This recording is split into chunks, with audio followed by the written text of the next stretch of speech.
people, but now Gil's gone. Never mind. He said no. So if you noticed in your packets earlier, there was a handout for the sonar mapping. There had been some confusion on version control on which one was supposed to be printed, and so I've pulled them out. But it will be online after this meeting, very soon after, so that you'll have access to the copies. And of course, for the Waste Management Committee, we'll have handouts at that meeting.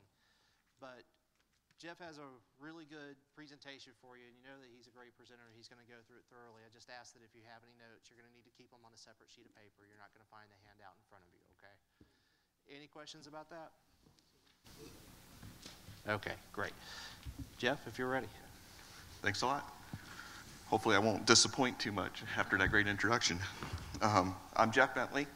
I'm with the Department of Energy. I work in our Waste Disposition Programs Division. I'm here today to talk to you about a demonstration we did out on a site utilizing sonar mapping technology. So the reason that we did this, they were twofold. One was that EM headquarters was very interested in utilizing sonar in our waste tanks. Okay, so they contracted with a company called New Vision. They are a technology and applications engineering company that specializes in technologies for waste cleanup. They performed work across the DOE complex. In concert, they work with a company called Fortis, who specializes in the design, manufacture, and operation of specialty remote devices. In addition, the department here at Savannah River entered into a salt dispute resolution agreement back in October of 2016. And as part of that agreement, we said that we would go demonstrate this technology in one of our waste tanks, and that we would do it by January 31st of this year.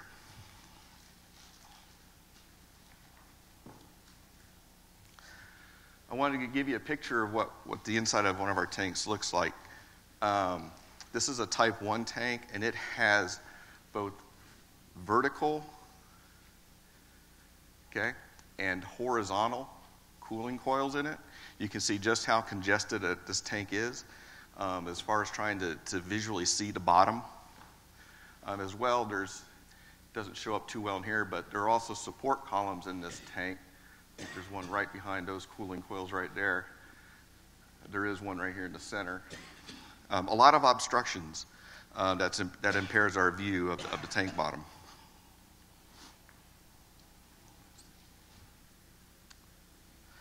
So, in order for us to go ahead and deploy this technology and to demonstrate it, we had to coordinate efforts between the DOE contractor New Vision from headquarters, as well as the site contractor for liquid waste, Savannah River Remediation. We had the design, manufacture, and installation of the deployment tubes being done by Savannah River Remediation. And of course, the design of the sonar itself, the sonar head, was the New Vision company. So that required the cooperation and sharing of a lot of design documentation for both the tank top and the sonar devices. And in addition, we had to put in about 150,000 gallons of liquid into the tank to support the demonstration. This was just because all previous testing that was done for the tank was done at a certain volume level and height level from the bottom. So to mimic those test parameters, we had to put in a little bit more liquid. The tank top activities themselves were all performed by our site personnel, that being Savannah River Remediation, and that was to ensure the safety to the project team and to keep the sonar equipment uncontaminated. So that was all SRR before, during, and after the demonstration. If you look at this picture here, we have Tank 7, which is in our F-Tank farm, and it was chosen for performing the demonstration for the following reasons. It has the cooling coils, which we knew would be a challenge. So we knew that going in, we wanted to pick the tank that would give us the most grief, if you will. So that's why one reason we chose Tank 7. Another reason is it had performed bulk waste removal efforts already. And all we had then at the bottom was a solids heel. And in that heel, the remaining solids are all sludge. And then, of course, probably our biggest factor is this particular tank had 3 risers that were available. If you look at this picture, you can see they're highlighted in yellow. The one up here at the top is our riser 1 for this tank. Here in the middle is our center riser. And now down in our lower right-hand side is our riser 5.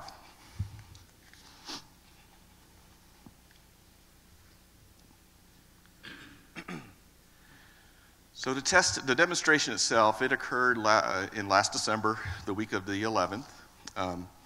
We hosted the 2 companies here on our site, which was for New Vision who sent 2 representatives. They were based out of North Carolina. And then Fortis is actually from the UK, so we hosted 2 foreign nationals as well. This is a picture of the equipment that they use for the demonstration. This here is a control unit. It's basically just, that sits in the command trailer. It's basically like looking at a computer screen. Down here we have the sonar head itself, and then the sonar pod. The sonar head is the device that will drop into the tank and will actually go down and send the sonar signal and get the readings. It's attached via a tether to that box right here, this pod, and that pod takes that data and sends it to the control unit via an Ethernet cable. We deployed this sonar head down each of the 3 risers I showed you in the previous picture.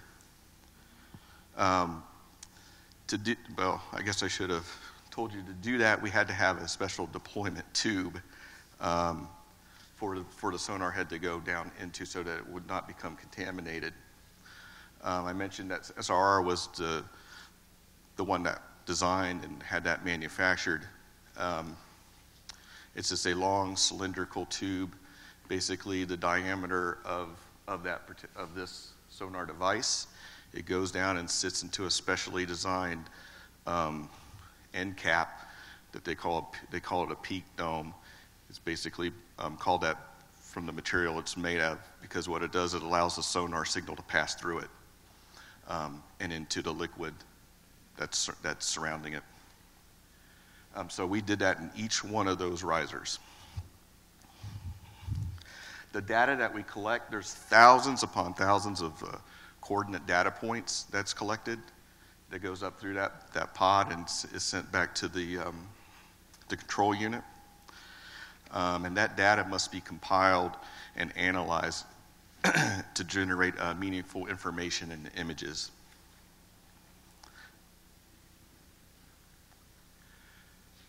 And this is one of those images. Okay. So if you look here in the picture, this is the 3 riser locations I showed you, that being riser 1, center riser here, and then our riser 5. And that green and red is basically a density map of the solids that are on the tank bottom that sonar unit can see. What we found in our particular case here is that the coverage area we got from those 3 points was only about 26% of the tank floor. The volume estimate for the locations that you can see in this picture is almost 57 cubic feet. And for that volume estimate, the uncertainty level is about 12%, so just add plus or minus 12% to that. To get a volume estimate for the whole tank, it is possible based just on these 3 locations. However, the uncertainty level associated with that volume estimate would be so high, it would be a meaningless data point. So in order to get something that would be meaningful, we calculated that out, and we figured it would take about a total of 6 riser locations to be available so that we could deploy the sonar head down an additional 3 points. And that would probably give us roughly, the estimate was about 75% coverage, and from that, we could have generated a more meaningful estimate. However, that's a huge problem for us. We just don't have that availability. We're limited with the number of risers we have on our tank top. We were using these 3 that were open for the sonar deployment. The other ones have different types of mixer pumps in them or other devices that are currently in the riser location. So we were limited from that perspective. You'll see just the benefits here. Just this is the first one. I mean, it gives you good profiles with 3D imaging, and the volume estimates it does give you for your coverage area are very good as well. But like I said, some of those limitations here you see is our coverage area, and one of those reasons that the coverage area was so small was that those cooling coils that I showed you in the first slide were blocking the sonar signal to an extent that it caused what they call shadowing effects, and we lost probably a good 66% of our radial coverage outward. So we also had some issues that we were able to overcome, and that is that the supernate that the deployment tube sits into and the signal goes through is not homogeneous. That means that when the sonar signal goes through it, it'll travel at different velocities based upon the composition of the supernate that it's in. And the last one is probably our biggest issue, limitation, that's riser availability.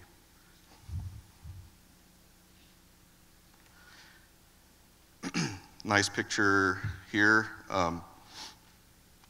This gives you a picture of the bed. This is a better picture because you can actually see the outside wall of the tank as well as the vertical cooling coil locations and the horizontal grid at the bottom as well.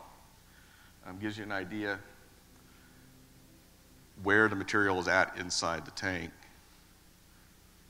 from the visible area of the sonar.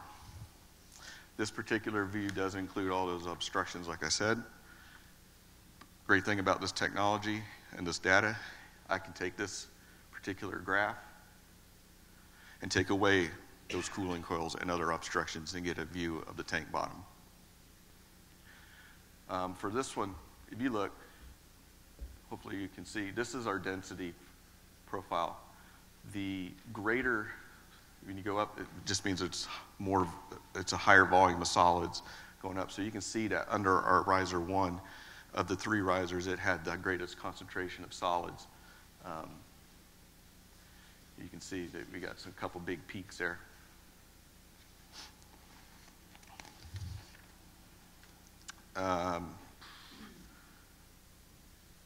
This image here, once again, so we can take the sonar maps and turn them, move them, different orientations any way we want. In fact, this one here, this is almost like if you were standing at the bottom on the tank top.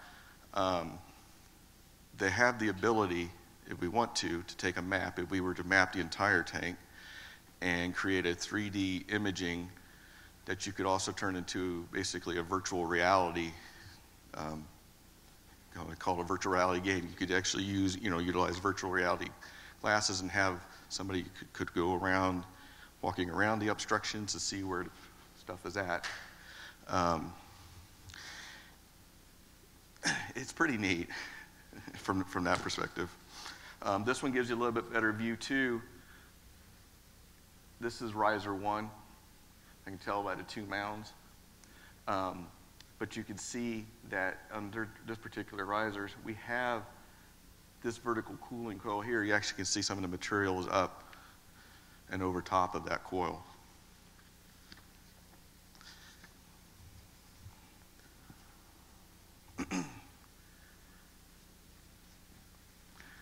This last image is just is a compilation of all 3. It gives you a cross-section view of the tank at those particular points.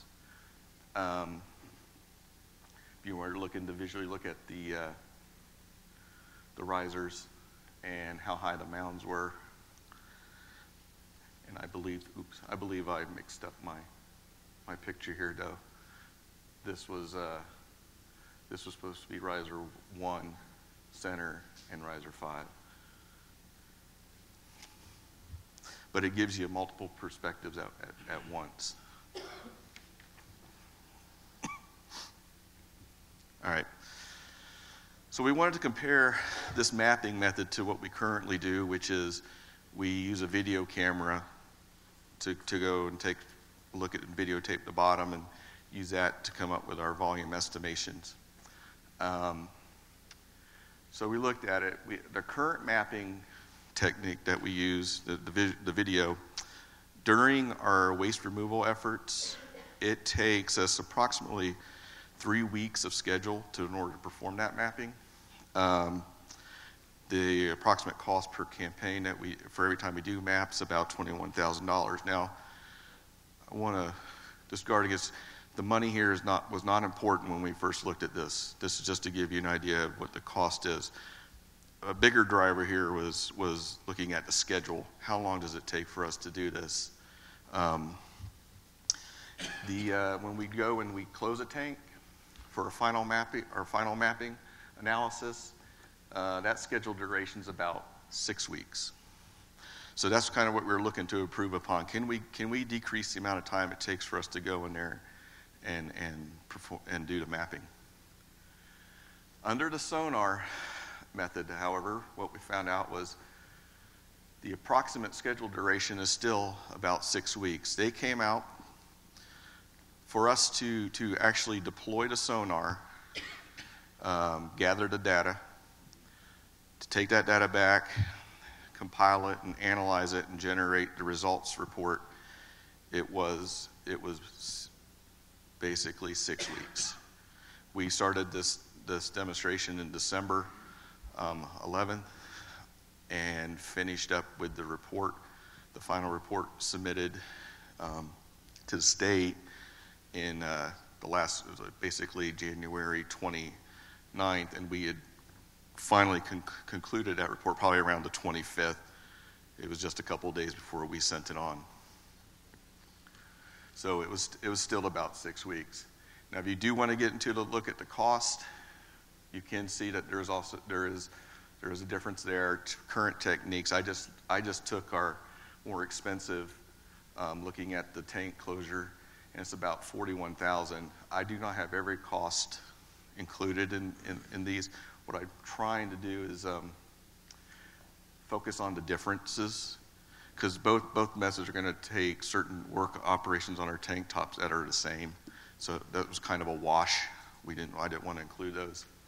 On our sonar, the big capital cost here, the mapping and the report itself, cost comes out to about $100,000 every time you would do that. And then the equipment cost, the tube design, and to actually build the tubes that the sonar head go into, for the 3 that we did was $150,000. Now, if you were to map a tank multiple times at different times, okay, every time you were to map that tank, you would have to, let's say you did a mapping, you were done, you would take your equipment out, and you said, hey, I've still got too much stuff down at the bottom, I got to continue some efforts and try to remove some more of the material. I'd take those tubes out. I'd have to dispose of them appropriately and drop tank to pumps back in, mix up material, pump out, try to pump out more solids. The next time we went to do the sonar, we would actually have to, we wouldn't have to design it again, but we would have to manufacture those deployment tubes again because we've already had to dispose of the others because they were contaminated when we took them out. So every single time that we did that, we were doing it just for those 3 risers, it'd be an additional $53,000 cost plus the manufacture time for those tubes. Just starting to see that logistics here with not having the available risers and the amount of extra effort, no savings on our schedule, it really wasn't feasible to use this method for mapping during the bulk waste removal efforts or during our final tank closure. However, that being said, this technology does work. You can deploy it in a waste tank and come up with results that are meaningful. We showed that you could do it safely and that free of contamination. It's just that we need a higher coverage area that we just aren't able to get with our risers that are available. The future potential, even though it's not feasible for this, we do recognize that there could be some other applications out in our tank farms that would benefit from sonar. And we're not looking to rule that out at any point in time. In fact, the people were brainstorming as soon as we started seeing the first images pop up on that sonar module, the control module of the tank of what it looked like. Like, man, we could use this for this, or we can use this for that. So the contractor was definitely thinking of future potential. And that is it. Do I have any questions on the use of sonar? Oh, right here. Narendra Malik Cab, pardon. In 2004, 5, 6, F-Tank Farm Engineering were doing some mapping. Is it different SNOR map? Is this your technology mapping is different than what the engineers were using in 2004, 5, 6 for the tank farm mapping? I'm going to look to my audience for somebody who was here in 2004, 5, and 6. I believe that we've been using the visual method, though, for quite some visual mapping. I believe we've been using it. Okay. That's what was probably used back then. Okay, my follow-up question is there any interference due to the cooling coils in the tank? Yes. For the mapping? Yes. Well, so, for the visual? Yeah. Yeah, they have to work around those. But they have a camera that they're able to move around a little bit easier. See, the sonar head is just dropped down into a deployment tube, and it's stationary. We can't move it to a new location unless we have another tube and another riser, pick it up out of there and drop it down into that. So, and you can move around those. In the tank farms, it's really just giving you as I showed you from the pictures, the profile of how high the mounds are, and then as well as the density there. So you can get a volume estimation based upon that. How do you dispose of the sonar? It's not contaminated. It goes in that deployment tube and it stays free of contamination. So it went back with the vendor. Okay. The deployment tubes themselves that we built, these big long shafts that drop down into risers, they were taken out and they had to be put into a box. After they were, rinsed inside the riser. I'm sure they probably went solid waste in those boxes. Thank you. Yeah, thanks for your presentation, Jeff. Tom French for the cab. What kind of resolution did you have vertically? I mean, you showed the cross sections. Is the vertical resolution pretty good, like plus or minus an inch, or? You mean the sludge height? You mean so on that right-hand picture? Just how high it is? Yeah. you say resolution. I mean, so if it tells you it is 12 inches high, Mm-hmm. is that plus or minus an inch or half I inch? don't know what that Okay. is. I don't. I would have to actually contact the vendor who takes the data and compiles it to find out what their uncertainty level is as far as vertical height. All right, thanks. Dan? Thanks again for a great presentation. Just kind of comparing this, what it compares with out in industry. Were there 3D models of the tanks available before they were filled? So do we already know where the cooling what that tank's laid out to be inside, what actual build state was? Well, you know from the pictures that we've taken with the camera right there. Okay, and those are all been digitized and you kind of have a digital model of the tank, or no? I doubt it. You doubt it? Okay. I doubt it. All right. And is this ultrasonic-based sonar, or is it something more traditional sonar? This is, I Don't know? know what the difference is, how many different types of sonar it is, but as far as I know, this is a traditional sonar technology. Has anyone ever discussed potentially when the tanks are drawn down to where you just have the sludge left in it, that they do any digital scanning, laser scanning, anything like that of the tanks themselves? When the liquid's down? Yeah. No, all of our mapping has been done. The liquid goes down, we've used the camera. Okay. But that is a good thing you brought up here with the liquid level. The sonar can be used at different levels in the tank. I'm not sure just how low the level can be and it still works, but there is a varying degree. In fact, by moving it around at different levels, you can get different coverage percentage. It's not as though I can lower it or lift it and get it the whole tank off that riser, but some of those interferences, some of those shadowing effects could be decreased if we were able to move it up and down, but that would have required basically a telescoping deployment tube designed and manufactured. So just kind of a question of what you're using the data for. What does that assist you with? Just with your efforts and activities of getting sludge out, or a plan, or what are you using the data for? Yeah, the whole idea was that we could use this to get a overall volume estimation of the tank, of the solids of the tank, for the whole tank, and use that in our efforts, to help say, yes, when we do bulk waste removal, that we've got it, what we needed to get out. And then when we go to tank closure, and we've cleaned this thing as much as reasonably, achievable. Everybody's happy with the efforts, but it's really the whole purpose of using it is to get that volume estimation.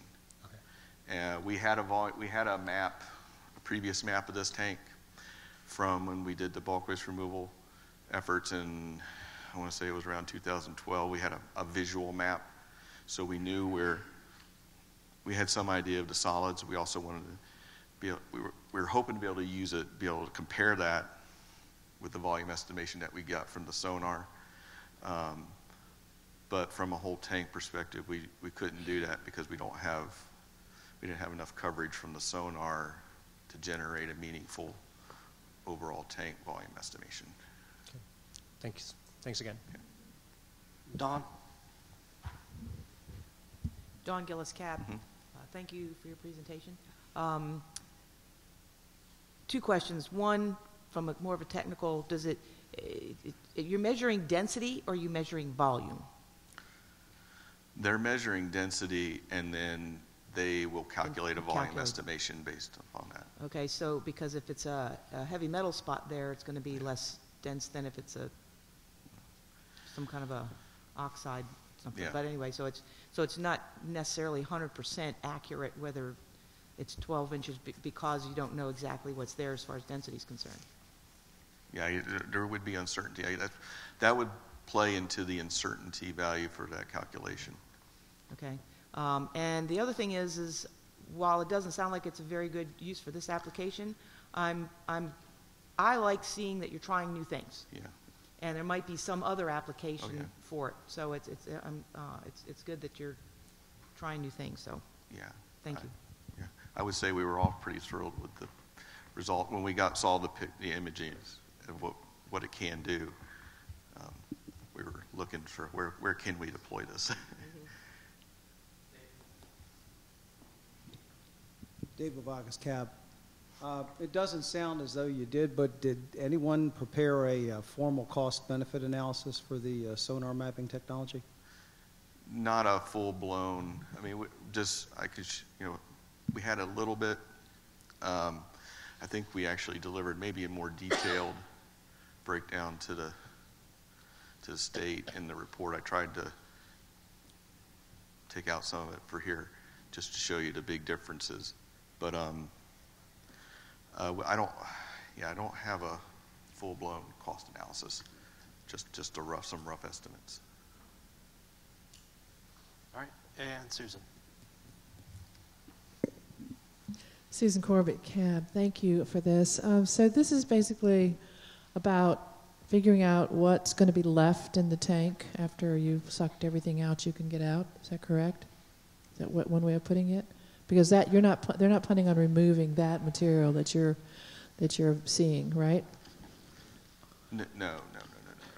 I'm sorry. That's not exactly it, right? Because there's two different times that you could be using this. Because we have and I'm not the expert on the bulk waste removal and the tank closure aspect of things, but I don't know if Jim wants to take a. Yeah, Jim Folk, DOE. Maybe take you back about 2 years ago, and this was when Shelley and I were doing this negotiation for the overall salt dispute resolution agreement that we reached. You know, again, part of the challenge that Shelley had for us was, and I appreciate Don's comments, you know, in addition to the salt processing commitments we made in there, are there other technologies that we can try to bring to bear? And specifically what we had anticipated or hoped for through this technology was to be able to help facilitate that cleaning process so that as we go through the various stages, and as Jeff was about to say, between bulk waste removal and final removal of the heel, where we feel comfortable, where we get to the point where we can get a good, reasonable estimate for the remaining material behind. So we just really have two different things. You had that first milestone of bulk waste removal, which we were hoping that as you clean the tank, you could take a break, you use your sonar technology to get a good estimate of what's left, whether that was adequate cleaning or not, and then continue on. Again, at the time we were conceptualizing, we thought that would be a smoother, more effective process. What we found out was, as Jeff pointed out, a limited amount of coverage and really not beneficial to the process. So, you know, with regard to that, that was the vision we had, that it would tell us about where we are, whether we had cleaned sufficient enough. And then also back to the comment about the cost side of the house, it really becomes a moot point at that point in time. Once you conclude that it really is not getting to the information we need, you know, the cost really wasn't developed much further than what Jeff had provided, kind of as a major delta between the two. So you could go back, if you saw what you saw from that, you could make a determination that it wasn't, you still needed to remove more materials or not? Yeah, that would have been the idea, that if we got to the point that said, oh, there's still more there than we had anticipated, or more importantly, would be if we saw a specific mound, for instance, in one area versus another, it may help us redirect our cleaning efforts and that kind of thing. What we found was it wasn't providing enough coverage, and the current process was sufficient. And also, you're basing this not on curie count. This is strictly about how much stuff is there, in, you know, I guess volume-wise, really, right? It has nothing to do with how radioactive it is. As you go through the cleaning process, you have different factors that apply. One is certainly volume, as far as reduction. The other is when you get into your final cleaning, you'll also be sampling that material. And so you'll have a volume estimate from this, for instance. You may have a curie per unit volume estimate from your actual samples. And so there are several of those different things that would factor into, I've now cleaned enough out of the tank. This was just one aspect which would provide you the volume aspect of that. Thank you for explaining that. All right.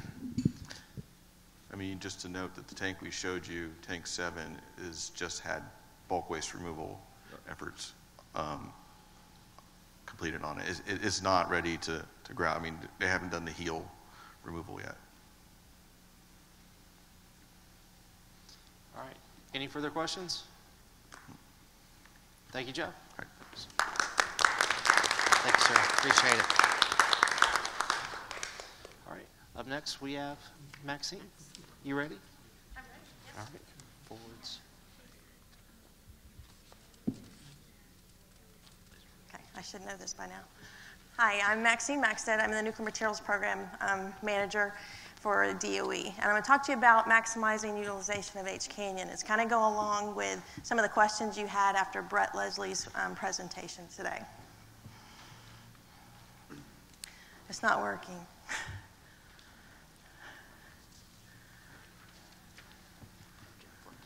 Okay.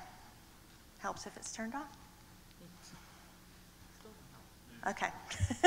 So a little bit of background. The purpose of this is because it's on your work plan, and also we want to get your input and make sure you understand what we were doing last summer when we had these 45-day response plans that were out there. So this is part of one of those, and we'll go through that. But in summary, this is H Canyon. It's the only large-scale radiochemical processing facility in the United States. It's the only one we had. We had two. Well, we actually had three. We had two at Savannah River. We had F Canyon as well, and there was one at Hanford. But this is the only one we had left. So we don't want to lose that capability because it gives us less capability than some of the third world countries. And what we do in there is basically we take all these metal fuel assemblies you saw in Brett's presentation, and we dissolve them down to their little parts. And we recycle out what's good, and the rest goes over to the high-level waste system, and it gets turned into a form that we know is stable for a repository, gets turned into the glass, or it gets turned into grout. So that's what H Canyon does in a nutshell. It's a lot more complicated than that, but that's it in a nutshell. So last summer, EM came in and asked all the sites to come up with plans that would help our be us more effective, more efficient. What were some game changers out there that would help the EM mission get to completion? So they called those 45-day response plans only because we had 45 days to respond. We submitted 5 for the site, I believe. 2 of them were in the nuclear materials area. One of them is the one I'm going to talk about today, which is on maximizing H Canyon, and the other was on basically accelerating plutonium downblending in K area. And we can talk about that at another CAB meeting because you have plutonium on your work plan as well. So this is a picture of El Basin. I know that looks like it's very close, but this is the fuel bundles. This is how we store it. Those are actually 17 feet below the water, the tops of these. So we are very adamant about our water chemistry. That's very important to us so that we protect our fuel so that it doesn't degrade, so you don't see the pictures that Brett presented on some of the fuel. Now, we have some degraded fuel. We actually isolate it from our water, the way that we store it, so that it can't contaminate our water that we have where the rest of the fuel is. So our current mission right now in H Canyon allows us to process up to 1,000 bundles of fuel, and you'll hear it called MTR fuel. That's material test reactor fuel. It's important that you understand that it's test reactor fuel. This is not commercial fuel. Commercial fuel is going to be about 12 feet long. It's going to be very consistent makeup, consistent enrichment. You saw the pictures that Brett had in his slide. We have everything under the sun, including stainless and zirconium fuels. So we have everything under the sun. And we have lots of HEU. Commercial fuel is only going to be about 5% enriched in uranium. We have stuff that goes all the way to 93% and a little bit higher that we store in El Basin. So that amount of uranium is important to know that we have that, and it's also good that we can recycle it through H Canyon. Let's see, what did I miss? The other part, so the way that we got permission to do the 1,000 bundles and up to 200 hypercores was we were looking at our projected receipts. And I have capacity in El Basin for 3,650 bundle slots. I'm at 3,131 today. So space is important to me. We were going to run out of space. So we got permission to do the 1,000 because that would cover all of our future receipts without us having to increase our storage capacity. We didn't want to increase the storage capacity. We knew that was not what our stakeholders wanted, to bring more in, so we were able to get agreement to process the 1,000 bundles and the 200 HYFR cores. So HYFR is a different fuel. It's not stored in those same type of racks that you saw in the picture. It's more of a cylindrical fuel. It has an inner and outer that fit together. We have special racks for them. I can only store 120 of those. We were at 120. Now we have actually removed 8 of those and sent them to the canyon to go through processing. And that's the first time in 30 years, so we're pretty proud of that event. And Office of Science in Oak Ridge is extremely happy about that because they don't have to re-rack their basin where their reactor sits, which would take their reactor out of service, which would impact their missions. So they're extremely happy with us too. Let's see. The other thing is H Canyon's been processing fuel for over 50 years, almost over 60 now. It's a mature technology. We know what we're doing. We know what kind of form it goes into. So it's a known process technically. The other options for fuel, as Brett was showing earlier, are dry storage. Or, and I know Don, it's not my favorite either, and melt and dilute. These are 2 ideas that are out there. The problem is, as Brett was telling you, aluminum hides water.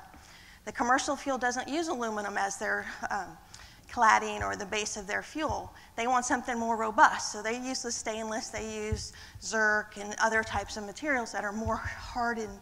Aluminum, I mean, we all have aluminum cans. It's not robust. And our fuel was designed that way on purpose because we needed to get the materials out because we needed those materials to help us with the Cold War. So that's why it was designed that way. So it's a known, proven technology. Dry storage has issues, especially for the aluminum and especially for the highly enriched uranium portion of that fuel. Not only in storage and how do you keep it safe, but also in security. When you have HEU, there are security requirements that go along with that. So if you put that highly enriched uranium into a repository, you've now put security requirements at the repository as well. So it's a cost that we don't really know all the costs that will be incurred if we go to dry storage of aluminum-clad HEU fuel. Melt and dilute is a technology that SRNL has come up with. You basically melt the fuel into a slug of metal. You dilute it with another metal so that it's not as HEU. They dilute it basically with another metal to make this slug. It hasn't been proven on a pilot scale version, and we don't know if that metal slug would be acceptable to a repository. So none of that testing has gone on. So both of those are they're options that are out there, but they're not technically viable at this time. There's a lot of research, a lot of money that has to be spent to make them technically viable. So what this proposal was let's dissolve, basically process all of the department's aluminum-clad fuel. When I say all, I mean the swap as well with Idaho. We have a model that the department owns that basically costs out all of the activities, including the high-level waste system. So it's got all the H Canyon costs, L Basin costs, it's got the high-level waste system costs, and we ran options.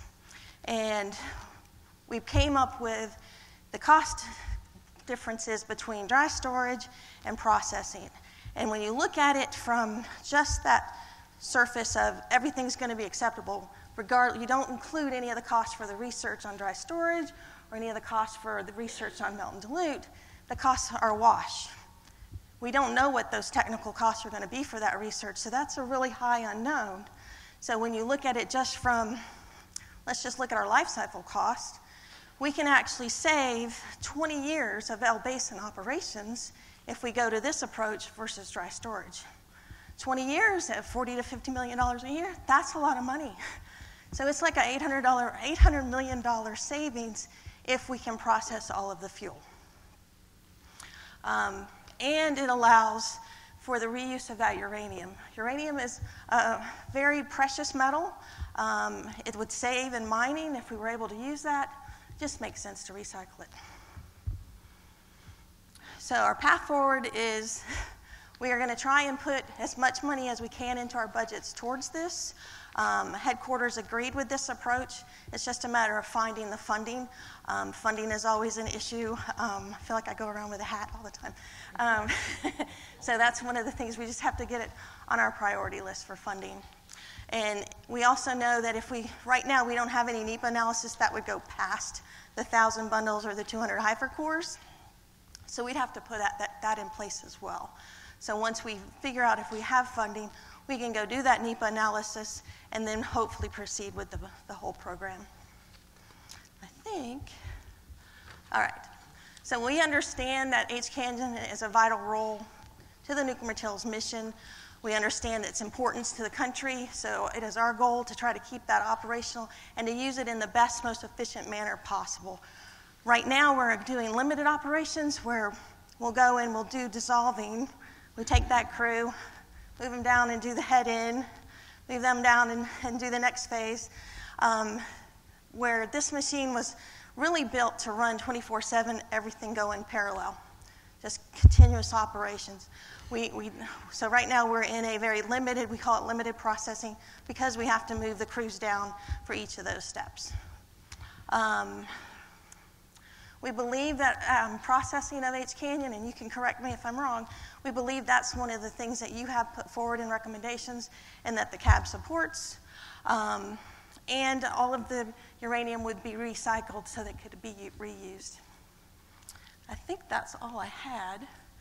Plus, it puts all of the waste form in a stable form that you don't have to worry about, is it going to degrade into that canister and be a sludge at the bottom? And what's it going to do when it gets into the repository? Is it going to get released? If it's in the glass form, we know that doesn't get released. That was it. Any questions? Let's start with Dawn. Dawn Gillis, CAB. I got a couple things. Yes. First of all, the NEPA to do more than the 1,000. NEPA, as we all know, does not mean you're going to do it. It just means that the environmental impacts of doing it.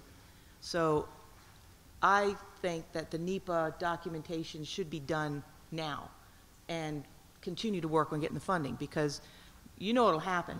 Somebody will come along and say, let's fund it. Oh, we need to do the NEPA. It takes 2 years, and then the funding goes away. So the NEPA should be there. So when the funding gets there, you can go do it. So that's one thing. Another thing is, what was my other thing?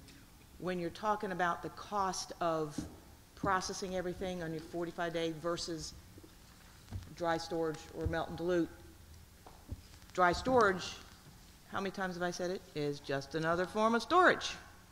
It doesn't put it into a form that is going to definitely be able to be transported.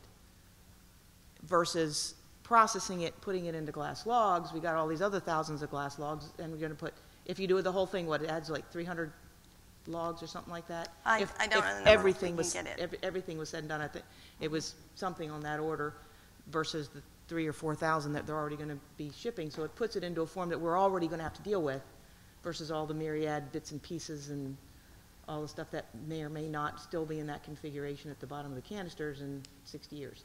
So those kinds of things need to be considered when you're talking about this. Cost is not a wash. It's not even close to a wash. That's it for now. I'll remember something else in a minute. Looking forward to seeing that draft recommendation on NEPA when you put it together. Susan? Susan Corbett, CAB. Thank you, Maxine. So right now we have about 3,000 bundles of this aluminum fuel. 3,131. Yes, Okay. ma'am. So is that it? After that's done, are we finished? Are we pretty much done with that? Well, we still have receipts coming in. So we have we've done 200 of the 1,000 bundles have been processed. So we've got 800 bundles to go in processing under the current NEPA. But we're also going to be receiving fuel until 2019 under the FRR program. There are a few countries that have extensions from NNSA, but our domestic receipts will continue until 2035. Because eventually, so when you dissolve this, I mean, this is one of the arguments, I've heard against reprocessing it, even though you kind of capture some of the long-lived radionuclides, you also create a larger volume of high-level waste because of the liquid process involved, right? When you dissolve this, you're dissolving it. Now, does that, is nitric acid, is that what you use? Does that get reused? Or is it this, in other words, is the same nitric acid vats in there the same from the 1950s? We do recycle our acid. So we have an acid recovery unit, and we recycle that acid in the canyon, and that's what's used to help the dissolving. Okay. Now, we have to add some to it because the acid loses its potency, Right. But we do recycle the acid. Okay, so then how much of, when you say it's all recyclable, but I've also read that it's actually on a pretty low percentage of the overall fuel rod that is actually recoverable. What percentage would you say of a fuel rod is actually recovered? Are you talking on volume, or are you talking uranium? Well, both. I mean, you're taking the plutonium out too, even though we're not using that for fuel. That You're goes- recovering that, right? You're taking that out. The plutonium is not recovered. It goes to the tank farms. It's not Right. recovered at all. Okay, so The only thing that we recover is the uranium. and what percentage of is that? You So we know? recover all of the U-235. Okay, all the 235. Yes. And then you say that you're putting it in a form no longer usable for proliferation. Will you explain what that form is then? So the fission products and the plutonium all go over to the tank farms, and they either get put into a glass form, which you can't really get those radionuclides out of, or they go into a grout form, which you still can't get those radionuclides out of. Whereas if you have a fuel element, you can, if a terrorist or a person wanting to do ill, they could take that material, they could do the dissolving like we do, get the material and use it for bad intent. Right, but a person can't handle a fuel rod. But we have to understand we have people in this world that are willing to die for their cause, so they will find people that can do it. So we have to guard against that. Okay, and so some of this is going to WIP at some point? Is that the other plutonium? That's a different plutonium. That's a different plutonium. Yeah. Okay. All right, thank you. You're Thank welcome. Narendra? Thank you, Maxine. Narendra Malik for CAB. I agree with Don that NEPA process should start earlier. Even if it's just preparing an EEC and depending whether it's a categorical exclusion or it needs an EA or EIS or supplemental impact statement. So I think it's important that NEPA process should start immediately. So Narendra and Dawn are going to co-write that. They're going to give me the You're going to funding for co-write it. on that. All right. Any other questions for Maxine? Oh, Gil, yes. Hey, Maxine. Hi, Gil. How you doing? Doing good. What is the current funding level for H Canyon? So that's hard because we're in a CR right now. So under a CR, we're under FY17 numbers. So I know the 18 numbers, and because in 18 we have a president's budget request, and if you combined, our request was to combine H Canyon and L Basin into the same PBS. So that would have given us funding, if we get the president's budget request, of $323 million for the year. But that includes HK&L, not just H Canyon. If we get a house mark,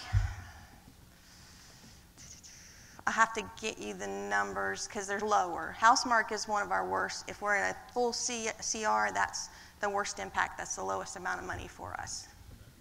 What do you need to run H Canyon, and I break it out, HKL, at 24/7? We probably need about $30 million is what our proposal a year showed. On top of what you're getting On now? top of what we're getting now. Okay. And that included some infrastructure dollars because we do need to put some infrastructure money into the canyon. Okay. Additional $30 million. All right. And are we currently processing anything at H Canyon or receiving anything for H Canyon from other complexes? I mean, through other sites at the complex? Well, and when you mean other sites, they're DOE sites. Like we do receive from we will be receiving from Office of Science later this summer because now we freed up space to take in those cores. We do get from the domestic research reactors like MIT and MER. We get from NIST. Those are the domestic research reactors. We get some from foreign sources like the Canadians. That's under the Foreign Research Return Program that NSA runs. But it's U.S. origin material that comes back to us. Gotcha. And if H Canyon gets shut down, what happens to that stuff? Then you're left with having to go fund either dry storage or melt and dilute, because you no longer have an option for dissolving it and recovering that uranium, or you have to build a new H Canyon, which I think is beyond the capability and the funding of our country at this point. Any idea, dollar amount, what it would cost to build Over H $1 Canyon? billion. I mean, you're talking about something the size of a MOX facility and the complexity of a MOX facility. That's one of the beauties of H Canyon, is it's so versatile. The way our forefathers were when they built it, it's so versatile. You can change that system to do almost anything. It's a chemist's dream. Almost anything you need it to do, because it's so versatile. You just change what we call jumpers, and it's basically piping from one place to another, or you change the electrical connections one way to another. And your tanks are just tanks. So it's extremely versatile facility. They were very brilliant when they were able to do this. So Thank you. thank you.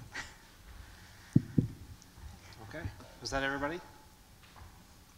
Thank you, Maxine. Thank you.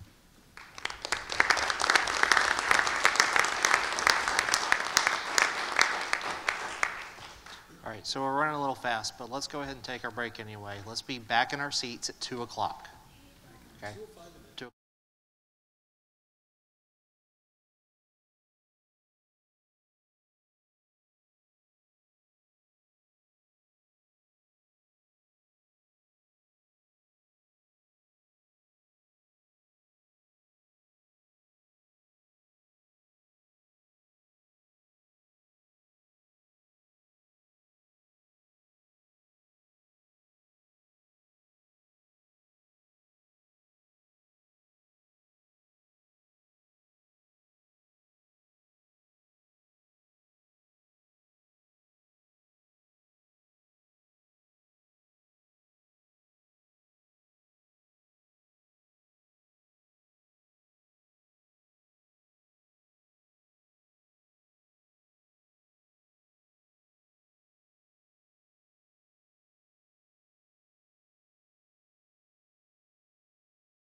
So up next, we have George Wingard. He's with the South Carolina University, USC, University of South Carolina. Got that backwards.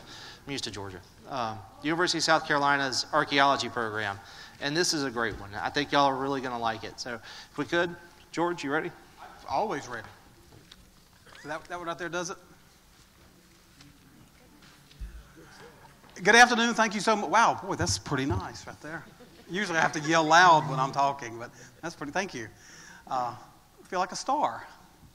Anyway, thank you so much for inviting me here today. I've spoken over the years a couple of times to the CAB, and I really enjoy it. And so I think you're going to really enjoy this presentation. At least I hope you do. And you got to stick to the very end because I brought something special to share with you. It's got an interesting story. So let's just jump right into it a little bit. Again, my name is George Wingard, and I am with the Savannah River Archaeological Research Program. We are a division of the South Carolina Institute of Archaeology and Anthropology, which is a department of the University of South Carolina. All the fine print, like you see when you buy a car, all up here. We have been on site since 1973 doing archaeology, but we became a program in 1978. So this year we're celebrating 40 years on the Savannah River site. Our early years in the program and what we do today, part of what we do here, involves reconnaissance surveys, general intensive watershed surveys, specific surveys, data recovery. So basically archaeology. You see the guys on television that digs the square holes, that's what we do. The antiquities, this is all the fine print. We're going to read this and then we're going to have fun. The Antiquities Act of 1906, Section 3, and subsequent cultural resource laws and regulations state that the intent of Congress in the undertaking of cultural resource protection and investigation is to benefit recognized scientific or educational institutions with a view to increase public knowledge, and especially through 36 CFR Section 106, archaeological, historical, and geoarchaeological research must be conducted within the Savannah River site. Basically, after the Historic Preservation Act in the 60s, and then, of course, Section 106, it's federal law that cultural resources must be protected on federal regulations. So long story short, that's why we're there. And why we're here today. We have a threefold mission for the Department of Energy. We are a direct contractor. We're probably one of the smaller contractors on site. There's only 10 of us, but we are a direct contractor. Threefold mission. Number one, the protection of the cultural resources on site. The Savannah River site is 300 square miles, 210,000 acres. There's nearly 12,000 years worth of history on the Savannah River site, beginning with the Paleo people all the way through what we handle, the former residents and towns that were displaced in 1950. And that's a little bit of what we're going to talk about mainly in just a few minutes. How do we go about our job on site? The site use system. How many people have heard of the site use system on the Savannah River site? Anybody? We got a couple? We got a couple. Somebody. The site use system, here's the way it works. A contractor on site decides they are going to write a scope of work for a project that they want to do on the site. So they write this scope up, and all the other contractors on site look at that scope of work and make a determination based on their own interests.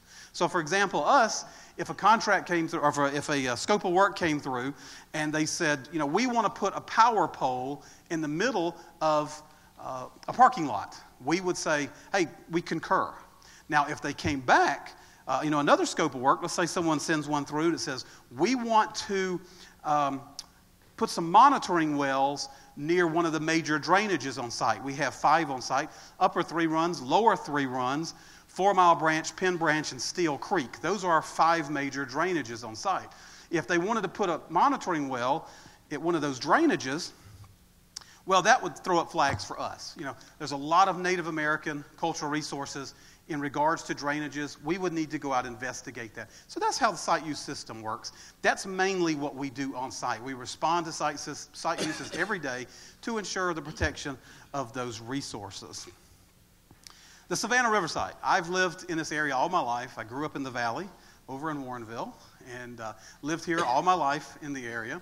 Savannah River site, so important to our area. Missions, 1950, obviously the Cold War. 1960s, 70s, into the 80s, space exploration, green energy, robotics, it's amazing. But with that progress comes sacrifice. And that's what we're here to talk a little bit about today. We're going to talk about what was at the Savannah River site prior to the coming to the Savannah River site. So, just like any other big corporate event you go to, our event today is sponsored by the Lee Banana Case Company. You need baskets to ship your fruits and vegetables around the country? Go to Lee. Now, they closed in 1950, and also H.S. Anderson Store. You need a suit of clothes, $21.95, down in Dunbarton. H.S. Anderson Store. The past remembered. So, SRP's coming. Savannah River Project. All these newspaper articles you're going to see in this, these are real articles. It was clipped and cut. Augusta Chronicle, this is from November 29th, 1950. $260 million H-bomb material facilities will be constructed. Ellington Area Group. H-plant site picked over 124 other sites. Did anybody know that? 124 sites were looked at. 124 sites. Pretty amazing. And then they narrowed it down to obviously SRS. In that top 12 was a little town called Paducah, Kentucky. Who's heard of Paducah? Remember Paducah, because it'll come back in just a few minutes. It's something new I learned recently. $260 million, though, was just the building of the site. That's not talking about the infrastructure needed in the surrounding area. You know, the other towns are needing to, infrastructure, their sewer lines, their roadways, bridges. We had an influx of, almost 40,000 people that came into the area. I think the number may even be higher than that. At the same time, they were building Clarks Hill Dam, or Strom-Thurmond Dam, depending on what you call it. But they were building that at the same exact time. They needed to build that dam to regulate the Savannah River, for the building of the site. So $260 million was just a drop in the bucket. About $750 million is what they estimate that was coming into the area. This is a photo from November 29th, 1950, the very next day. You got all the town forefathers are sitting around. They're discussing what they heard the day before. Now, a lot of these folks and a lot of your a lot of your residents, they had seen folks out in their gardens and in their fields, taking soil borings and whatnot. And the farmers and the landowners would go up and say, well, what are you doing? And they would say, hey, we're taking these soil borings, we're testing the soil. And most of the residents felt that big business was coming.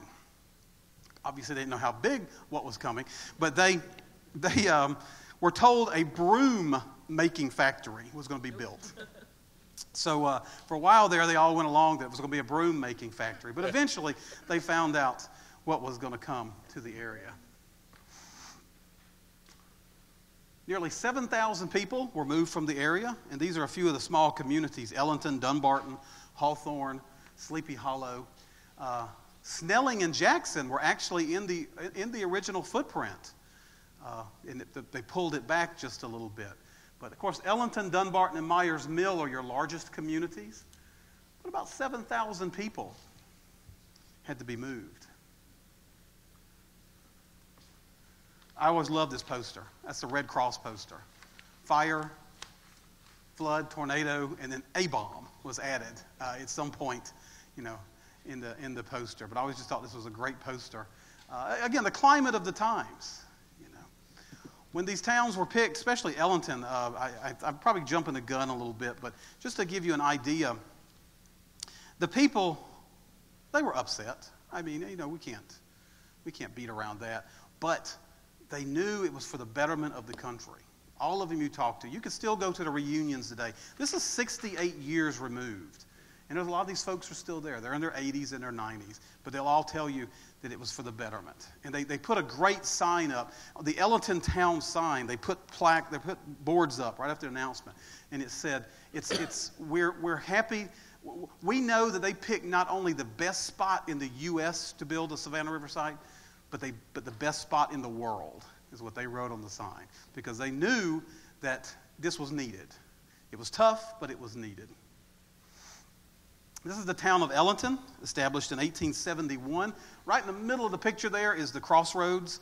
It was 1/4 mile in the cardinal directions out, so basically crisscrossing there. Up in the top middle there is the Ellington School. It went to, of course, K through 12 was the school there. Established in 1871, the town of Ellington. About 600 people lived in the town of Ellington, and the largest of the towns. And this is the center of town. Sorry the picture's a little dark there, but you got your town fire bell, which regulated everything. Fires, births, deaths, everything was regulated by that fire bell. Right behind it is the depot. Off on the right of your right of the screen is the Bonner House, built about 1850. In 1950, it was considered one of the oldest houses in town.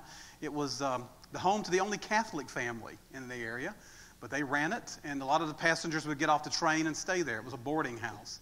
And right next to the car, you can barely see it there. I don't know if I have a pointer on here, but the right center, that is the town well, which is still there today. The town well is still there. It's not running, of course, but that was the town well. A lot of the kids would, after a long day of playing or school, would meet there, and they would, drink the water out of it. The train would stop by, fill their water containers up. It had that acrid sulfur smell, they tell me, but it was good water. So the train engineers would stop and fill up their buckets with it. Not only the people, but they had to move the dead. There was over 160 cemeteries were on site at the time. And they moved 130 of those that were going to be directly impacted. Nearly 6,000 individuals were on site. There's 32 cemeteries still in the boundaries. 700 people are buried on site. 275 of those are marked with a tombstone, so we know who those people are. And on occasion, we do take out and visit, we take people out to visit the cemeteries and whatnot. And I just realized I got to yapping. I'm so good at that. Did I forget to tell you, did I tell you our other 2 points of our threefold mission? Did I forget that? Avery's shaking her head no. So thank you, Avery. Number 1, I said the protection of the cultural resources. Number 2 is research. So things like I'm giving you today is basically because we did some research. And number 3 is public education and outreach, dissemination of information. So I'm sorry I jumped back, but I like to talk, and I caught myself off a little bit there. But so 1, 2, and 3, protection of those resources, research, which helps us better understand those resources on site, and number 3, public education. So what reminded me is, on occasion, we still have the families who want to come out and visit. Matter of fact, last week, I took a family out to visit one of our cemeteries, Grubbs Cemetery. And they went out to visit and got to see their resident, their family. One gentleman, it was his uncle, and the gentleman that came out was about 82 years old, and he had not seen that grave in 50 years. He was there with his children, who now get to see the family cemetery for the first time. So it means a lot to these folks to be able to come back and walk on the ground where their family lived, or where they lived. So packing up, strange calm settles over 4 towns to be moved for H-bomb installation. H-plant DPs, that's displaced persons, are both sad and glad AEC picked the best spot in the world. And that just echoes what I had just said about the sign they put up right there in the newspaper. I mean, they were sad and they were glad. They were happy to be a part of what was happening. Representative Riley praises the patriotism, and it was. These folks are, we think about the term patriot a lot. We hear that a lot today. These 6,000 people, schools, their churches, their homes, their family, the family groups, all of that was broken for them to move. But, again, they saw the importance of what was happening. I've always thought this was really interesting. Where to go? Edgefield County officials invite folks to live. Commerce, Georgia, Branchville, South Carolina, Hampton, and then right up the top, Lakeland, Florida. What they would do is they would write the Augusta Chronicle, they'd write the Aiken Standard, and they'd put full-page ads in the newspaper and say, especially Lakeland. Lakeland apparently was just kind of a small up-and-coming town at the time, and they had these fields all around their city. And they were ready to move the whole town down there and reset it up and say, hey, come back. So the towns were reaching out around the state and around the southeast come live here. Come to our area. So most of the people stayed in the area for the most part, moved off and whatnot. But it's just really interesting to see those old newspaper clippings. There's a lot that needs to be done. Federal help, hourly wages went from 90 cents to $2.60 on the site. So about $2.75 is what I make now an hour. But I just,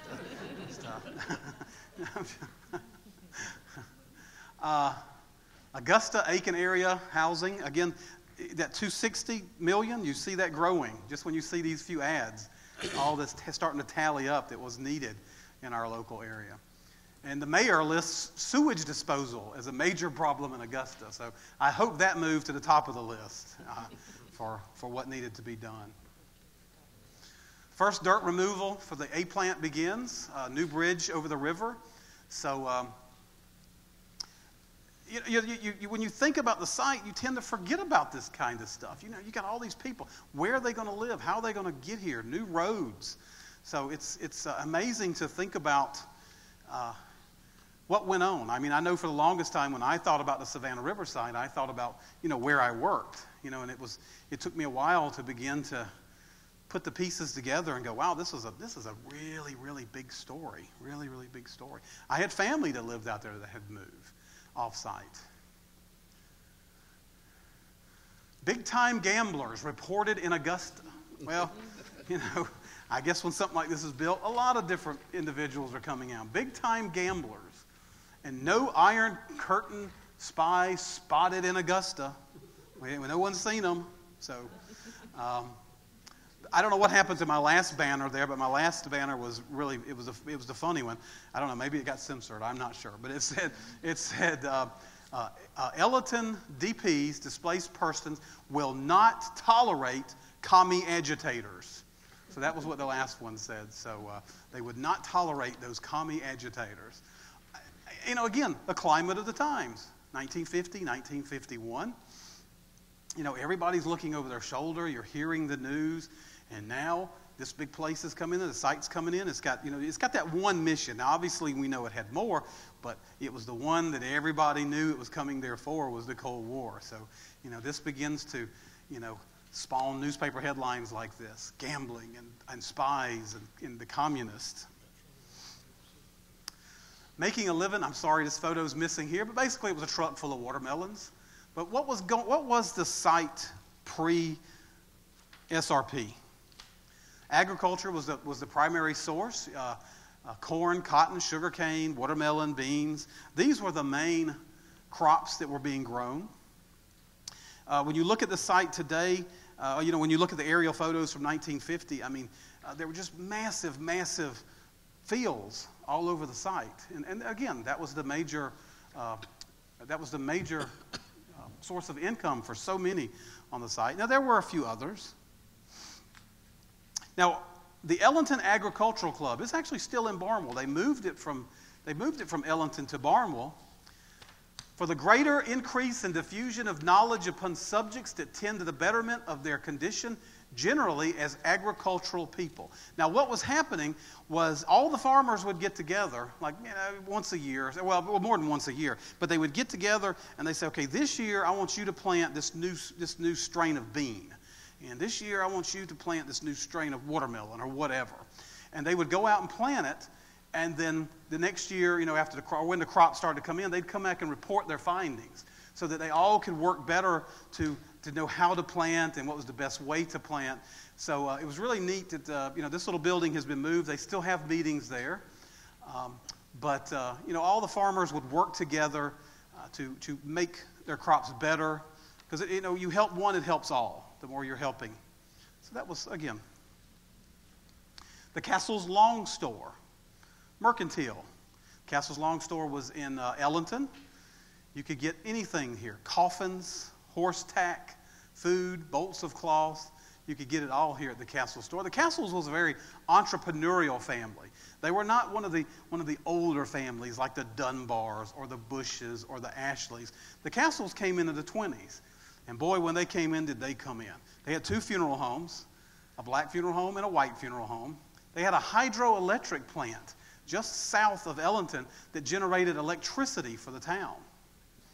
They had the store, and they had a large farm just outside of Ellington where they grew a lot of asparagus. So they did a lot. They were pretty good. They had it kind of set up. But Mr. Castle's store here, this is the front of it. But we called it the long store. Anybody want to take a guess why they called it the long store? Because it was long. 210 feet long and 40 feet wide was the store.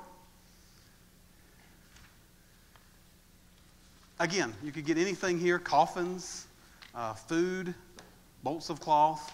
It was the center of town, and being that you were so far away from Augusta, you didn't go to Augusta very often, maybe once a month, if then.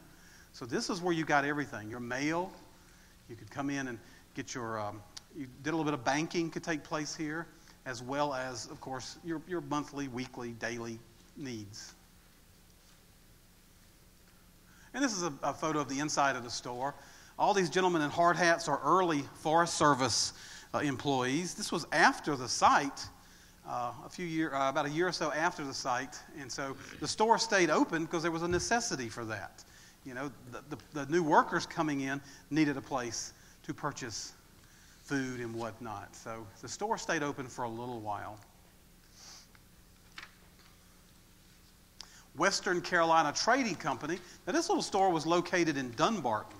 It was built in 1949. At the time, it was the largest department store in Barnwell. It had just been built. They took it in stride when the announcement was made. They hung banners from the ceiling that says, "The H-bomb has hit us, selling out."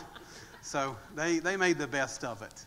But this was in Dunbarton, the Western Carolina Trading Company. Moody's Drugstore.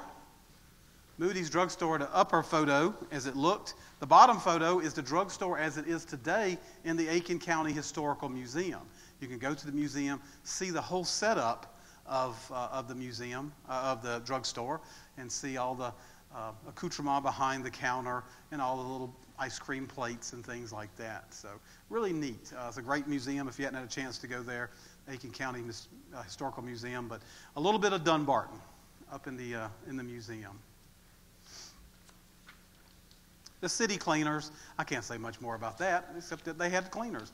Something I never thought about, these little small towns. You can go get, something that never hit me. But we have any questions so far? Just curious. Anything y'all want to throw out? I don't mind questions in the middle of a talk. So if you have anything, if not, I'm going to keep going and keep going. The Blue Goose Diner in Ellington. This was right outside of Ellington. It was the first drive-up window in Aiken County. Yeah, first drive-up window. And you could get beer there. You could get beer. I've given a lot of tours to to these older folks, and the husband would go, "I used to get a beer there," and the wife would hit him. "No, don't tell him that." It's like 68 years ago. I think it's okay that he got a beer there. It's just really neat. This was owned by Miss Lorena Stark, who was an interesting lady. The announcement was made, and of course, as part of that announcement, it began filtering in what was going to have to happen, i.e. the moving of the cemeteries. So she says, "They're not going to move my cemetery." So she went out to her family's little small cemetery. She had all the tombstones yanked up and took them to the swamp and threw them in the swamp. So obviously her family is still out there somewhere buried, but she was not going to have them moved. So the tombstones are out there somewhere. But that was Miss Stark. She was a business lady.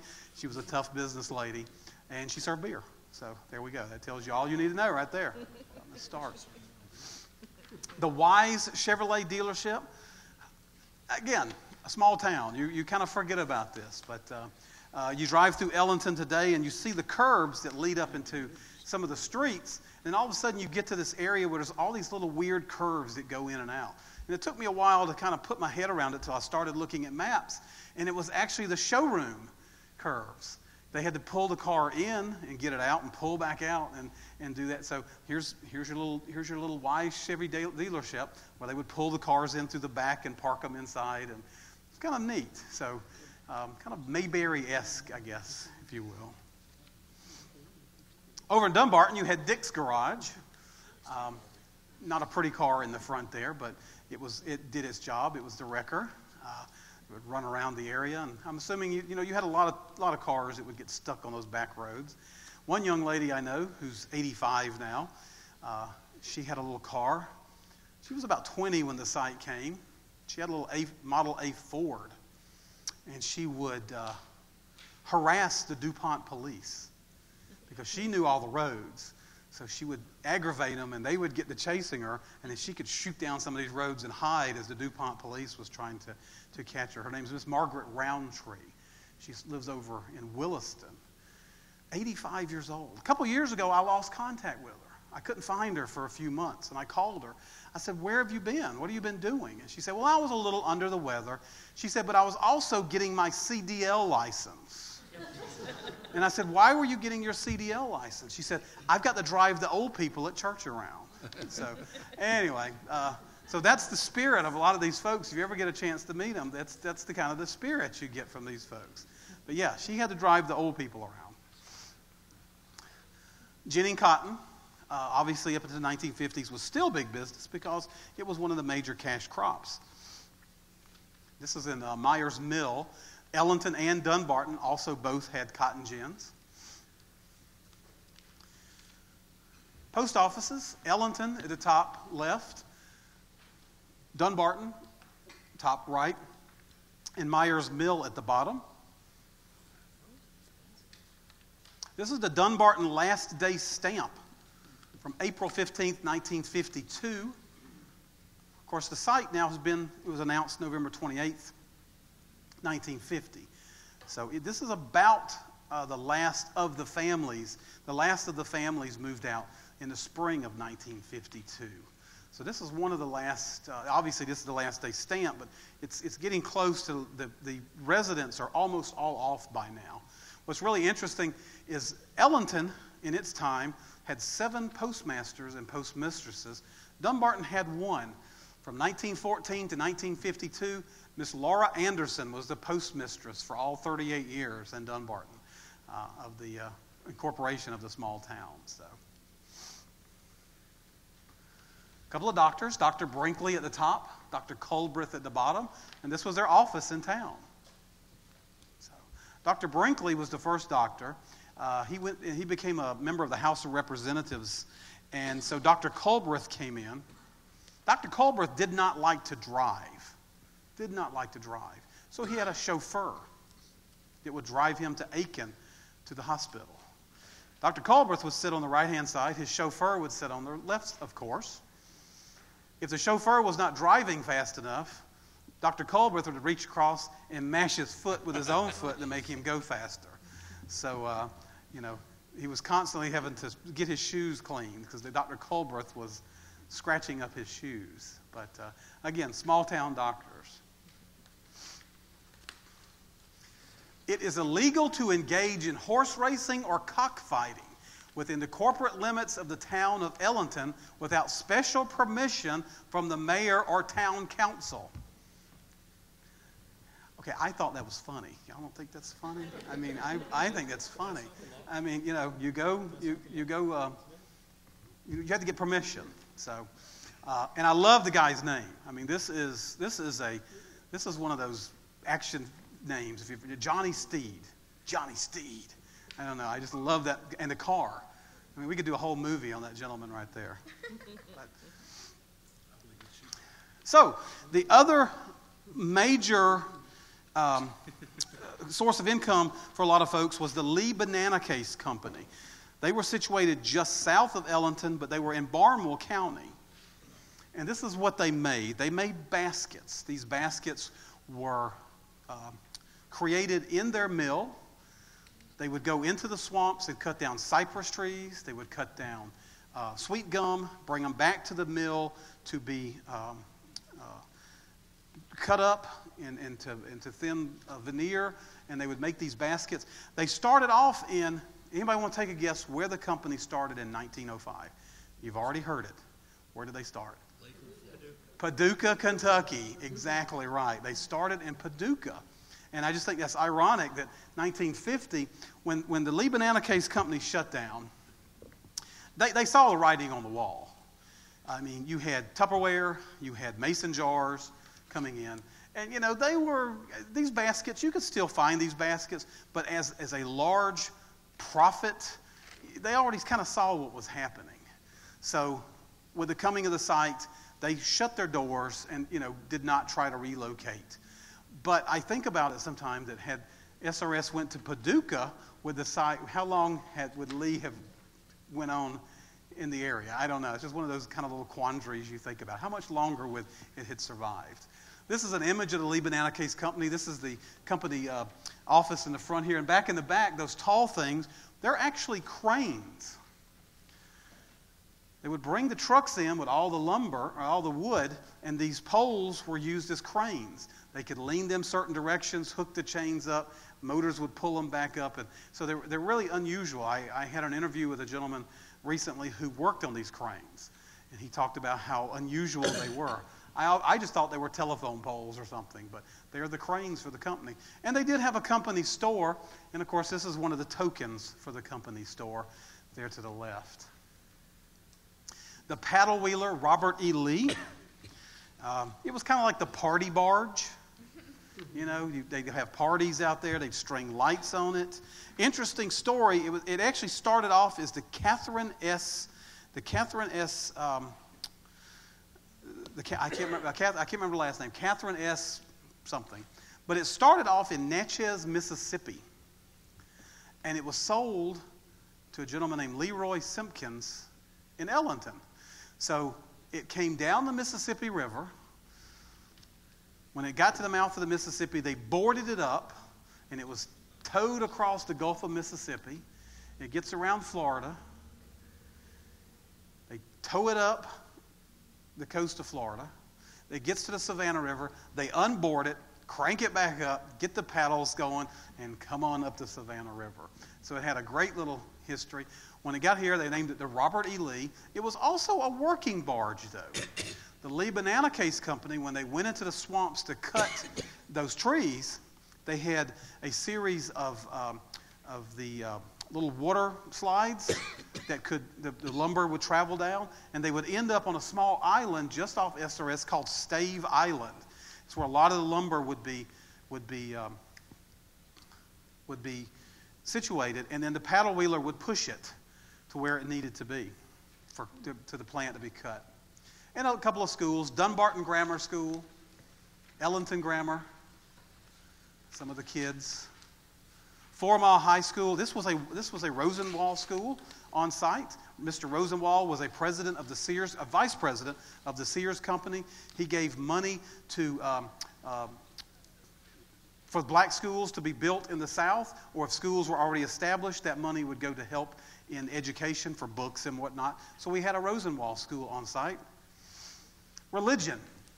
This is the Dunbarton Baptist Church, assembled this 13th day of January, 1900, that after this date, the practice of dancing, the use of profane language, and drunkenness will not be allowed among its members.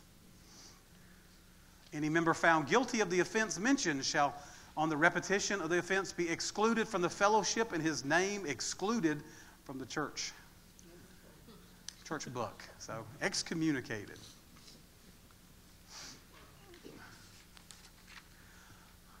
Interesting story. The last day of the Ellington Baptist Church, some members of Red Book magazine stood across the road and took pictures of the congregation coming out.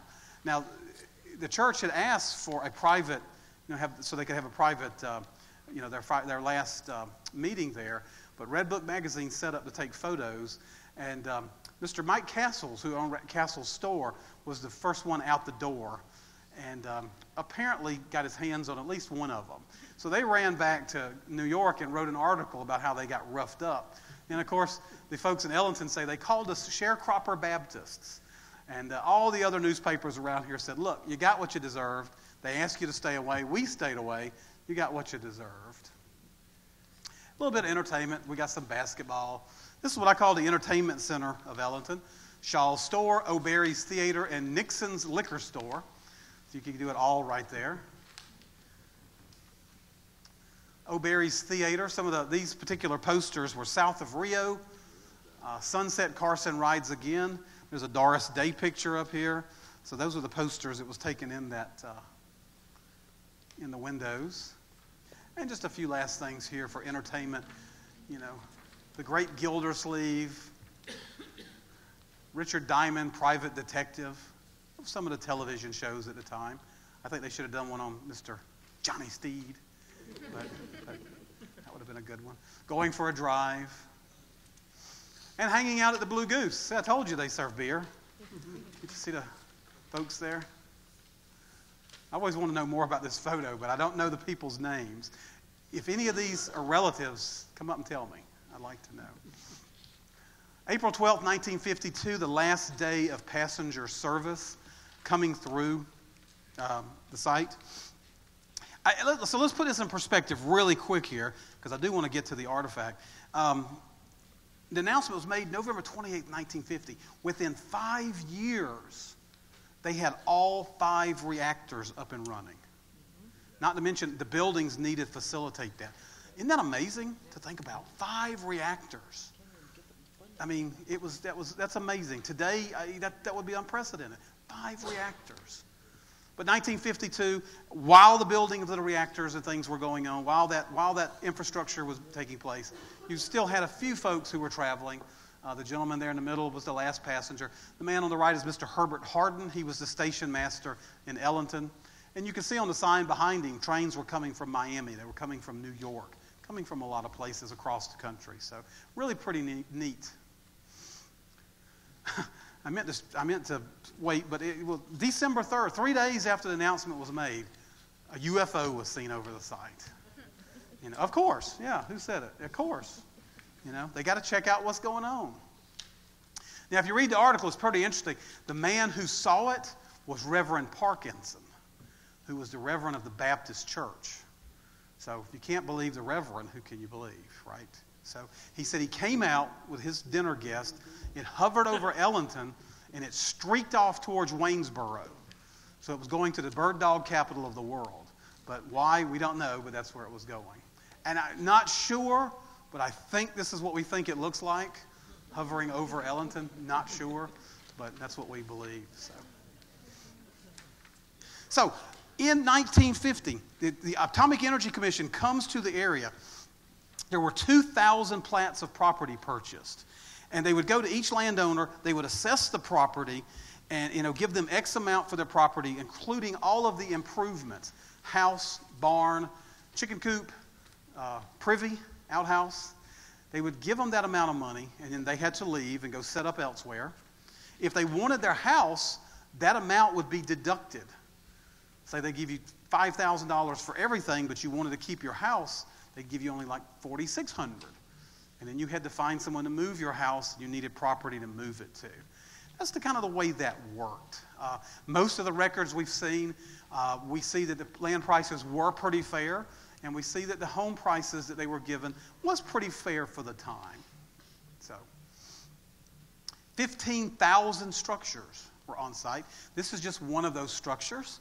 Interesting structure. Actually, interesting in that what was found here on some of our archaeological excavations. Now remember, we do the site use, remember? So in 2006, a site use came through that they were going to put a monitoring well near this piece of property. This is known as the Green property. They were absentee landowners. They were living in Augusta at the time. So they sold their property to the government, of course. 2006, they were going to put in a monitoring well. And so we had to go out, ensure that no historic, none of the cultural resources were going to be impacted. And as my crew was digging, they called me on the phone. Now, we do everything remote work or by radio on site, but they called me on the phone. And they said, do we have anything in the office that shows a photo of Dave's signature? When I say Dave, how many people here know who Dave is? We got a few folks who know who Dave is? So, we rushed out there, and this is one of my former workers here, Mr. Jeffrey Hughes. I don't know if you can see it good in that photo or not, but he's excavating the bottom of a jar out of the ground. Well, we ended up excavating that jar. It was 18 pieces when it was put back together, and it weighed 19 pounds. And I've brought it today. This, of course, belongs to the federal government. But this is one of Dave's jars. Dave was a slave from Edgefield. He knew how to read and write. He was born about 1801, lived to somewhere around 1880. But this is one of his jars, the only one ever found in an archaeological context. You see one of these jars, it's in a private collection or it's in a museum. So you're not going to see one out on a table like this very often. And you'll all get a chance to come up if you'd like. It's dated April 16th, 1862, and it's got LM on it. LM was Dave's master, Lewis Miles. So he would always put Lewis's initials on the jar. And it's got Dave's name right below it, where he signed it. Dave. The top is missing. This probably looked like a churn. I'm sure you're all familiar with a churn. Top has been missing. It may have broken off on purpose or by accident, but it's been smoothed down, and we think it was probably used as a whetstone in the kitchen. They would sharpen their knives on it, thereby giving it a smooth feel to it. The handle's gone. We never found this handle. Very sharp edges. The handle probably snapped, causing this jar to hit the ground. And that's probably the demise of this little jar. What was interesting in the way that we excavated it was that it was like it had been broken. They dug a hole and they put it in and stacked it on top of each other. They didn't take it to the edge of the woods and toss it. They stacked it really neat inside that hole. And that's the way we excavated it. But Dave was an interesting individual. He was owned by between 5 and 6 different masters over the years. Very interesting history on that. His first master was Harvey Drake, who owned the Pottersville Kiln up in Edgefield. Later masters would be Reverend John Landrum and his son Benjamin Franklin Landrum. A few years after that, Lewis Miles would eventually own Dave outright. And then, of course, in 1865, he was freed. So we last hear of Dave in 1873 in an Edgefield Advertiser newspaper, talking about another potter in town had died, and now Dave was really the only potter left at the old area in which Pottersville had once been. And of course, in the 1880 census, he's not mentioned. So at that point, he's almost 80 years old. We do know from that same 1873 article that he only had one leg. So he was infirm, so more than likely passed away. We think he was buried at Springfield Baptist Church in Edgefield. There's no marker for him, but that's where we believe he was buried. To date, there's about 400 or so pots that are attributed to Dave. He probably made about 80,000 in his lifetime. But about 400 that are marked in a way that we know his marks. Out of those 400, there's only 45 with verses. He actually wrote verses on some of them. He wrote, "O moon and stars, it's hard work to make big jars."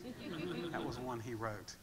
He wrote, "I belong to Mr. Miles, where the oven bakes," that's the kiln, "and the pots boil, but they bile." So he's talking about the kiln. He writes in 1862, "Repent at the cross, or all will be lost." So what did he mean by that? 1862. Dave walked an interesting line. You know, I tend to think it's right in the middle of the war. I'm thinking it's a message, but he's not going to come out and he's not going to say that because he knows he can't or he shouldn't. Now, it has been questioned, the question has come up, why was he allowed to write on these jars? Well, it appears that even though he wasn't owned by Lewis Miles early on, Lewis apparently rented him or borrowed him, and so they had this working relationship, Lewis and Dave. One interesting pot, Dave, we bring this up because our handle's broken, but actually Dave was working on a jar one day, and Lewis Miles walks in. Lewis apparently said something to Dave about the handle on the jar. So Dave writes on that jar, LM, Lewis Miles, LM says this handle will crack. It's owned by a private individual in Charleston, and today that jar is just as perfect as it was in 1850s when we say we're glad he didn't write that on this jar, but he wrote that. So why do we think Dave got away with writing? Well, Lewis Miles was an interesting character himself. Once one of the spurs came off of the major Charleston-Hamburg Railroad, it came through his property in Edgefield. He built a little stand, so when his wares would come out of the kiln, they would go to the stand and the train would stop and they could load them. Well, one day the train didn't stop. It kept on going. So Mr. Miles jumped in his buggy and he chases the train all the way through Edgefield and he catches up with it in Graniteville. He then takes a big chain off of his wagon and he goes to the train wheel and he chains it to the tracks and locks it with a big lock. Then he goes to the engineer and says, I bet this will remind you to stop at my stop next time. So people have said, there's a lot of different reasons why Dave was allowed to write, or there could be. But I always think, I'm not going to tell Lewis Miles that he can't let him write. This man's chaining trains to railroad tracks. He can do what he wants to. So much history around us, from Edgefield all the way down to the site. But this is our little Dave jar. We have about 3 million artifacts in our collection on the Savannah River site in our curation facility, which we share with the SRP Cold War folks. I'm sure they've spoken to y'all before, but we share our facility with them, about 3 million artifacts. And you can ask any one of us what's our favorite artifact, and I'm sure you'd get 10 different answers. But for me, this one is the one, for me, it's archaeology. It brings it to life. It's one of those pieces that reminds you, why archaeology is done. For one, I am the one that's, for the most part, the last 10 years or so, has been kind of the caretaker of this particular piece in speaking, and I'm so humbled that somehow it happened, that it ended up with me, that I get to walk around and talk about it. But I think Dave's got a great story. So with that, I'm sure y'all are completely tired of hearing me babble on now for 50 minutes. So if you have any questions, please feel free. Yes, sir. Oh. Robert E. Lee, there is a stern Tom, wheeler. can I get you to use your microphone, please? Sorry, Tom French for the cab. So there's a stern wheeler on the Savannah River that's wrecked. Is that the Robert E. Lee? That's the Robert E. Lee. It's on Audubon property. Okay. You can go over there, walk through the woods. You see bits and baubles of it. But what happened was in the 1970s, it was still a paddle wheeler in the 1970s. And they had a caretaker that lived there to take care of it. That's what his job was.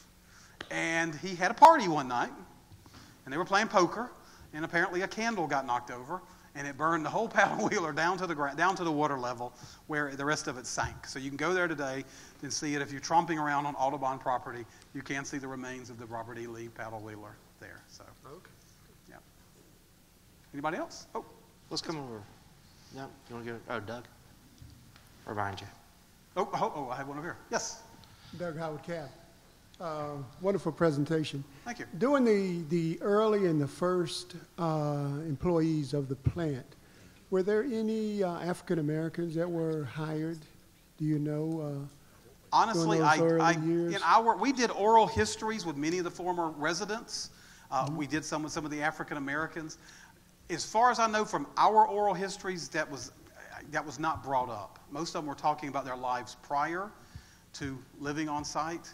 So I'm going to be honest, I really don't know. I know that even today when you go to a lot of the reunions, not a lot of African Americans come to the reunions, the Ellington or Dunbar reunion.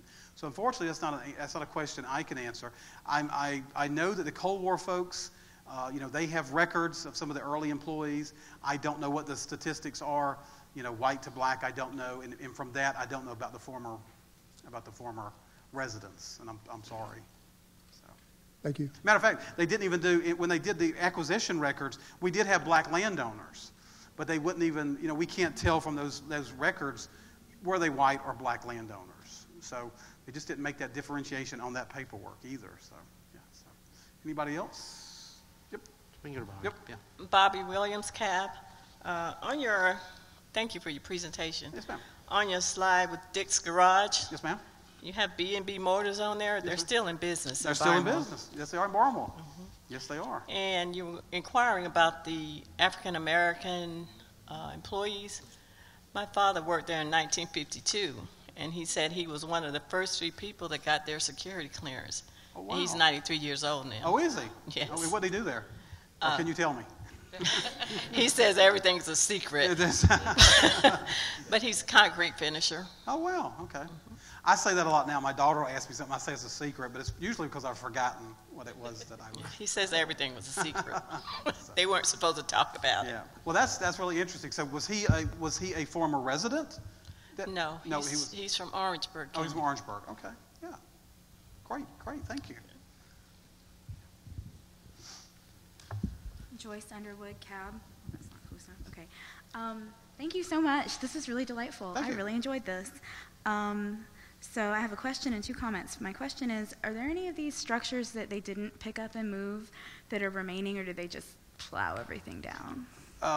There are a few structures, and funny you should ask.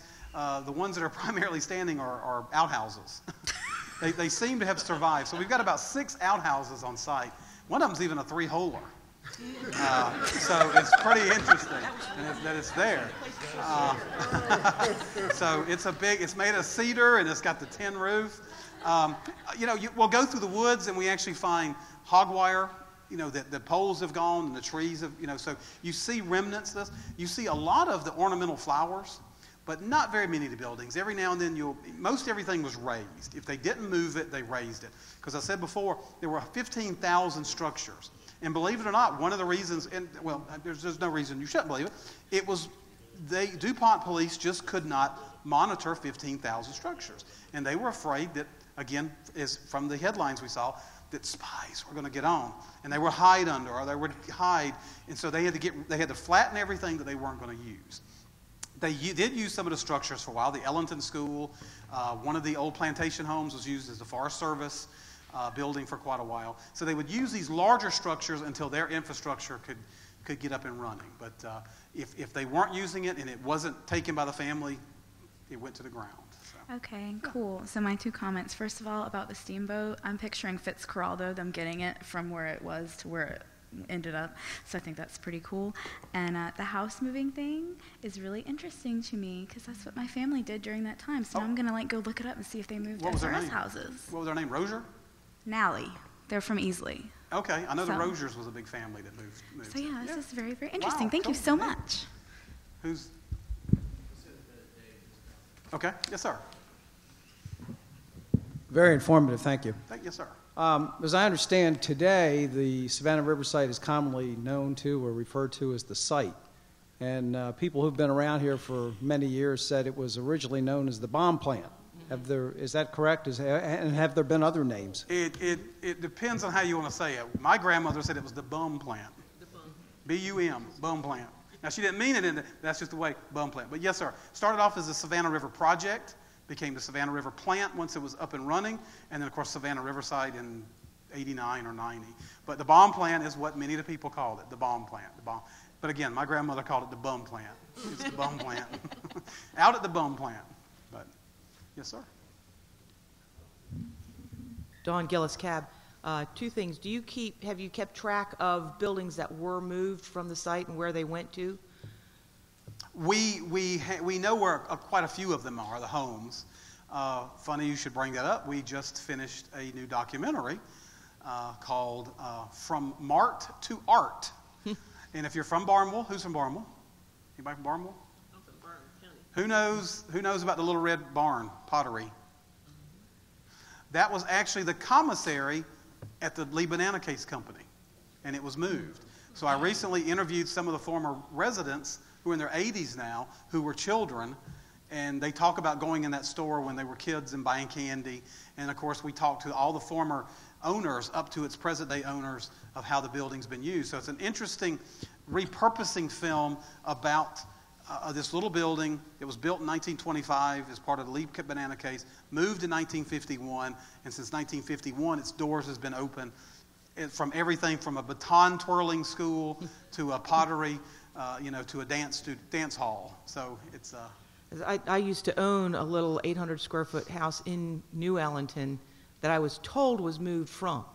I don't have any documentation. It was just a hearsay. Yeah. But it would be a very typical, I mean, a little square house that, 800 square feet would be smaller than some of the pictures you've shown of buildings being moved. Yeah. But I just thought that was interesting. I never could figure out how to figure out if that was true or not. But the other question is the Bush family. Pat, are you familiar with, I don't know what Mr. Bush's first name is. Clarence Bush? Clarence, yes. I interviewed him he actually shut the doors and locked the doors on the Lee Bananas Case Company in 1951. Oh, okay, because he's a very, very cool individual. Yes. His family, in fact, my truck's at his shop right now. Yep, But Mr. Bush. Yep, they're cool family. They work on our fleet vehicles. Oh, okay, We take them yep. up there, so, yeah. Cool. All right, any other questions? Doug, again. Oh. Got one more for you, Doug Yes, Howard sir. Cap. I was talking to a gentleman about maybe 2 years ago, and I think his family was one of the families that was displaced from out there. Now, we were talking about wild hogs, feral hogs, and he was saying that part of the reason we have the problem here is because some of the folks that were displaced there left some of their livestock back. Is there any credence to that, or what? Yeah, boy, you're gonna make me bring this down on a somber note here.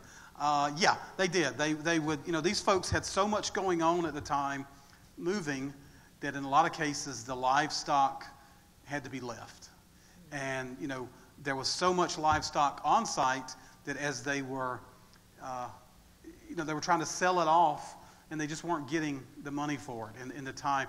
So they would actually open the gates and let the livestock go, the cows, the goats, or whatnot, and then they would leave the property to go set up elsewhere and maybe come back a day or two later to get some more furniture or whatever, and all the livestock would have come back to the gates and was waiting to be fed. So yeah, it was sad.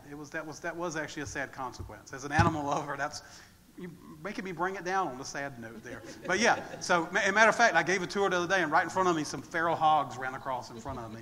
But yeah, so the feral hog population is pretty much a direct correlation to a lot of those hogs that were left there. Thank you. Yes, sir. Anybody else? Anybody else? 3 o'clock, look at that. Thank you, George. Right on the money, so thank you so much. Thank you.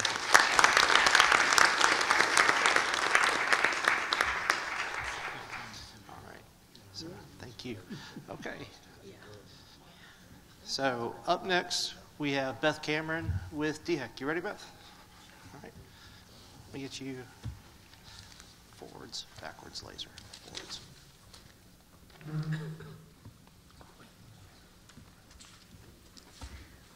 Hi, I'm Beth Cameron. I'm with South Carolina DHEC. I work in the Aiken Regional Office, and the group I work for is called the Environmental Surveillance and Oversight Program.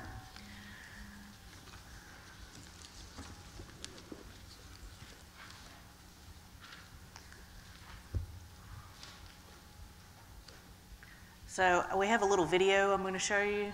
It's about 7 minutes long. And it's just a general overview of what we do in ESOP. I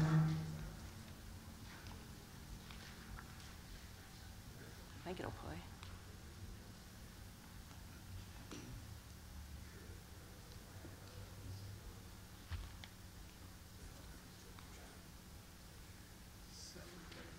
Here it goes.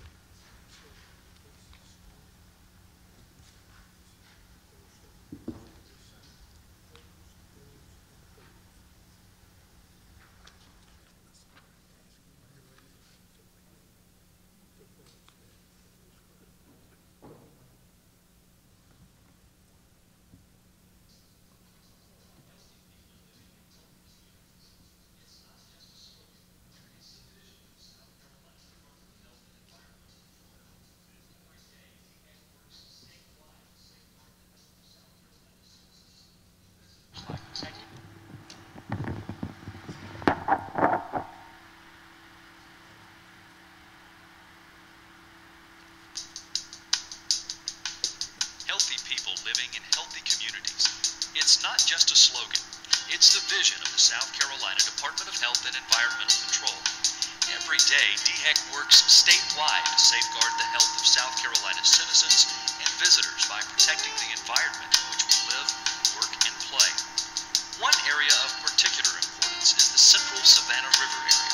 Amidst the beautiful lakes, streams, and forests lies one of the country's largest industrial facilities, a facility that has the potential to impact the environment and your health in a major way. The Savannah Riverside Department of Energy facility was established in the 1950s as part of our nation's atomic weapons production program. During its operational history, SRS processed nuclear materials and generated a great deal of hazardous and mixed waste, which impacted the environment around the site. Today, the Savannah Riverside's focus is on cleaning up its legacy waste in preparation for new missions as a vital component of our national security. As a neighbor to the facility or a community member of the central Savannah River area, you might be wondering how effective the Department of Energy is in preventing further contamination. The Federal Department of Energy is self-regulating in the use and handling of nuclear materials. Until 1995, DHEC and the public had to rely solely on the DOE to conduct environmental monitoring and report any impacts. Then the Department of Energy and the state of South Carolina agreed for the state to provide independent oversight of SRS monitoring programs as an additional source of information for the public. This non-regulatory program enables the DHEC Environmental Surveillance and Oversight Program, known as ESOP, to provide to the citizens of the central Savannah River area a new and alternative source of factual information regarding the effectiveness of DOE programs. ESOP routinely monitors the environment on and around the Savannah River site to gather information that provides a better understanding of the movement of contaminants and their effects. Samples of air, soil, vegetation, fish, drinking water, milk, game animals, groundwater, streams, and rivers are collected to determine the amount of contaminants present. Air monitoring capabilities include operating and maintaining air monitoring stations with the capacity for sample collection using glass fiber filters, precipitation, silica gel columns, and thermoluminescent dosimeters. These capabilities assist with screening gross alpha, gross beta, and beta-emitting radionuclides. Soil samples are collected quarterly and analyzed for specific radioactive contaminants and metals. Edible fruits and vegetables, as well as non-edible vegetation, such as the leaves of broad-leafed evergreen trees, are collected for tritium and gamma-emitting radionuclide analysis. Largemouth bass and catfish are collected along the Savannah River since they are most common in the catch of local anglers. Fish are collected from sample locations upstream, downstream, adjacent to SRS, and one location not affected by SRS, using boat-mounted electro-fishing equipment. The fish are analyzed for beta-gamma-emitting radionuclides, tritium, and strontium. Drinking water quality is evaluated to ensure that radiological constituents do not affect municipal drinking water systems adjacent to the SRS that serve approximately 202,000 customers. Monthly samples are collected and analyzed for gross alpha, non-volatile beta, beta-gamma-emitting radionuclides, and tritium. Dairy milk is collected quarterly from 5 dairies and analyzed for tritium and gamma-emitting radionuclides. Goat milk is collected and analyzed depending on availability. White-tailed deer and wild hogs are widely hunted in the area and consumed in the largest quantity of any local game. Samples are harvested within a defined area adjacent to SRS and analyzed for cesium-137. ESOP defined a network of 75 groundwater wells within 10 miles of the SRS boundary, consisting of public supply wells, private wells, irrigation wells, and monitoring wells. Samples are collected on a 5-year cycle and analyzed for total and dissolved water quality parameters, some priority pollutants, and selected radiological constituents. Surface water and sediments are monitored on and adjacent to SRS. Non-radiological sampling is performed once a month from each of 8 routine surface water locations, while radiological sampling is performed 3 times per week. DHEC experts then analyze the data to determine whether or not there has been an impact. Test results are routinely reported to the public through a variety of public forums, and DHEC officials routinely meet with DOE representatives to discuss findings and recommend changes or improvements to DOE DOE monitoring programs at SRS. One of the primary monitoring responsibilities associated with the site is that of the Savannah River.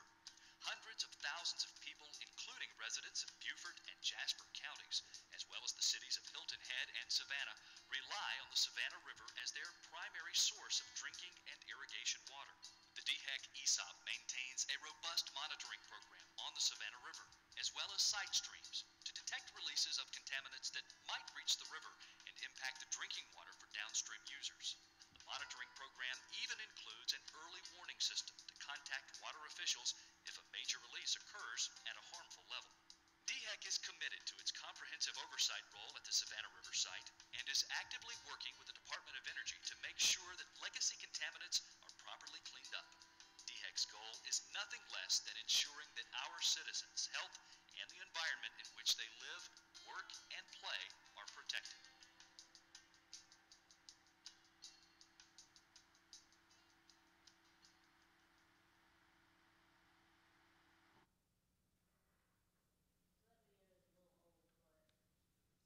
Went across. All right, so the Environmental Surveillance and Oversight Program supports the agency, supports DOE or supports DHEC in a non-regulatory fashion.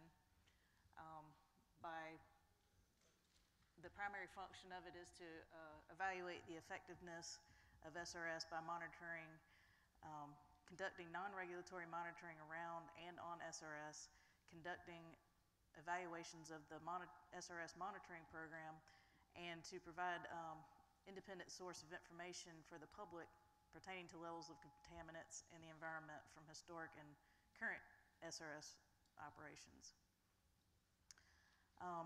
ESOP monitors activities including air, groundwater, drinking water, surface water, soil, sediment, milk, vegetation, fish, and game. Every year we conduct a critical pathway dose assessment to calculate the potential exposure to the public within 50 miles of an SRS center point. The radiological surface water monitoring is probably one of the most robust monitoring that we do out there. We conduct radiological monitoring of the streams and creeks on SRS and in the Savannah River. We collect routine samples from established surface water locations and analyze them weekly for tritium, and monthly for gross alpha, gross beta, and gamma emitting radionuclides. This is the map for the radiological surface water monitoring program. And you can see that we're all over the site at pretty much every single stream coming down to Savannah River, and then along Savannah River until you get down to Screven County right there in Georgia with that site 118. That's at Highway 103 bridge at the boat landing right there. Samples are collected from streams 3 times a week and analyzed for tritium on the same day for early detection for downstream drinking water users. You have Beaufort, Jasper, and the city of Savannah that get their water from the Savannah River for their drinking water. If anything's detected over a certain threshold of tritium, then we will actually notify Beaufort, Jasper, and city of Savannah, as well as DOE personnel and DHEC personnel. The river water remains really well below the EPA drinking water standard of 20,000 picocuries per liter. The average tritium level at the 301 bridge location at SV 118, that one for 2016 was at 505 picocuries per liter. So there have been sporadic non-volatile and beta and alpha hits over the years, but they've been below the EPA and maximum contamination levels as well. We also collect non-radiological samples for surface water on Savannah River site. We conduct on-site stream monitoring at SRS to determine surface water conditions and to detect non-radiological impacts from SRS operations. And this is the sample map for the non-radiological samples. We have 9 locations that we collect for non-rads, and the streams, the results from those samples are comparable to other streams found in South Carolina. And continued monitoring is required because of increased land disturbance from accelerated cleanup and new facility construction, logging, and SRS missions. The sample parameters for our non-radiological sampling are, let's see, the first 3, temperature, pH, and DO, those are sampled out in the field. And then the next 4, biochemical oxygen demand, TSS, turbidity, and E. coli are done by our regional lab. And all the rest are done in the Columbia lab, including 12 metals. The last 3, VOCs, pesticides, and PCBs, are only done twice a year.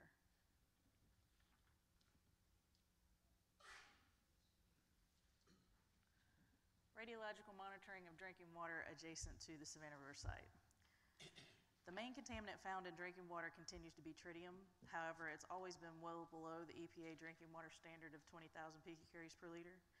And again, there have been sporadic non-volatile beta and alpha hits over the years, but they've all been below the EPA standards. This is the sampling location map for the drinking water samples. And so you can see we go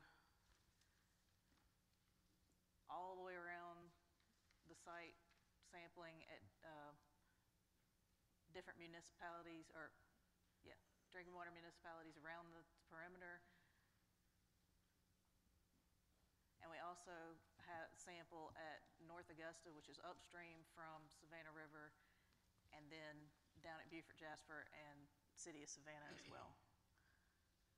We collect monthly drinking water composite samples from the systems that use the lower portion, meaning Beaufort Jasper, City of Savannah. We also collect monthly composite samples from North Augusta. And the 2016 detectable tritium average for all systems downstream, meaning Beaufort Jasper and City of Savannah, was 307 picocuries per liter.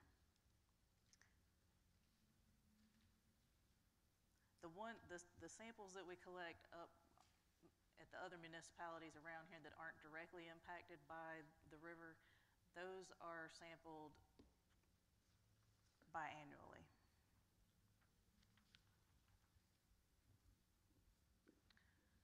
We also do groundwater monitoring adjacent to the Savannah River site. We don't actually monitor on site, but we do around the perimeter. Contaminants commonly found on the Savannah or in the Savannah River site groundwater include volatile organic compounds, metals, and tritium. And it's a very large network of groundwater wells. I think there are 75 wells that were originally set up for groundwater monitoring. However, we are going through a process of updating these wells, making sure that all of them are still running well and are still able to be sampled. Maybe adding some in the future to better capture different areas of concern. And these wells are scientific monitoring wells and private wells. They're sampled on a 5-year rotation. Some radiological and heavy metal detections are found, but they're thought to come from norm or naturally occurring sources and not from SRS operations. Radiological atmospheric surveillance. We have 7 air stations which collect particulates using glass fiber filters, precipitation using rain collection pans, and atmospheric moisture using silica gel columns. And we also have 19 TLDs or thermoluminescent dosimeters out around the site.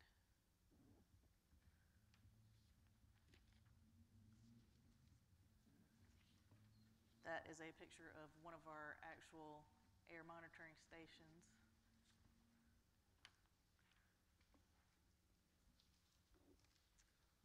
Soil monitoring adjacent to the SRS. Surface soil can be contaminated by radionuclides and metals and transported to other ecological systems. Plants absorb the contaminants from the soil and then in turn introduce contaminants to the food chain. Radionuclides and metals in soil can leach into the groundwater and possibly emerge into surface water, potentially contaminating aquatic systems. This is the soil sampling map. And again, as you can tell, we basically go all the way around the perimeter collecting samples. The majority of the soil samples have detectable amounts of cesium-137 that may be a legacy of releases by SRS and atmospheric fallout from past nuclear weapons testing. However, no surface soil samples collected have been above the US EPA preliminary remediation goals or the EPA regional screening levels. Sediment monitoring of SRS. Cesium-137 seems to be the most abundant anthropogenic radionuclide found in the sediment samples. Cesium-137 levels in 2016 data from samples collected outside the SRS boundary are all within the expected range and consistent with previous DHEC background data. And they may be attributed in part to fallout from past nuclear events from 1950s and 60s. And this is the sediment sampling location map. We collect samples from 4 perimeter locations within a 50-mile radius of the site boundary and from background locations outside of the 50-mile radius. We have samples analyzed for specific radioisotopes such as gamma-emitting radionuclides and for alpha-beta particles and for selected metals.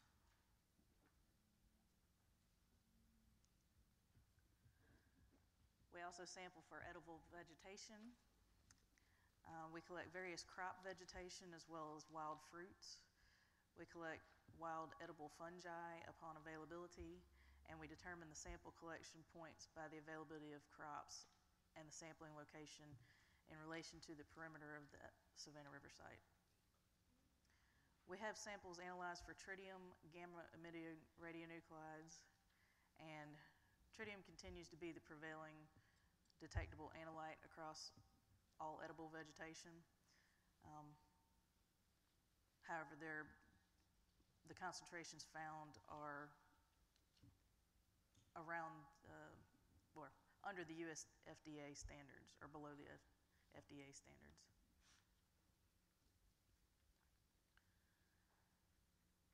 We also sample for non-edible vegetation in the form of evergreen trees and shrubs such as the wax myrtle and laurel oak and Carolina laurel cherry. We have samples analyzed for tritium and gamma-emitting radionuclides. The 2 main contaminants in non-edible vegetation are tritium and cesium-137. There's no standard level for this media, however, neither contaminant has been found over the drinking water standards set by EPA. And this is the map for the locations for non-edible vegetation. And as you can see, they're all surrounding the perimeter of the Savannah River site. We collect samples both within 25 miles and 50 miles of the SRS center point, and locations that are greater than 50 miles from the center point are considered background locations.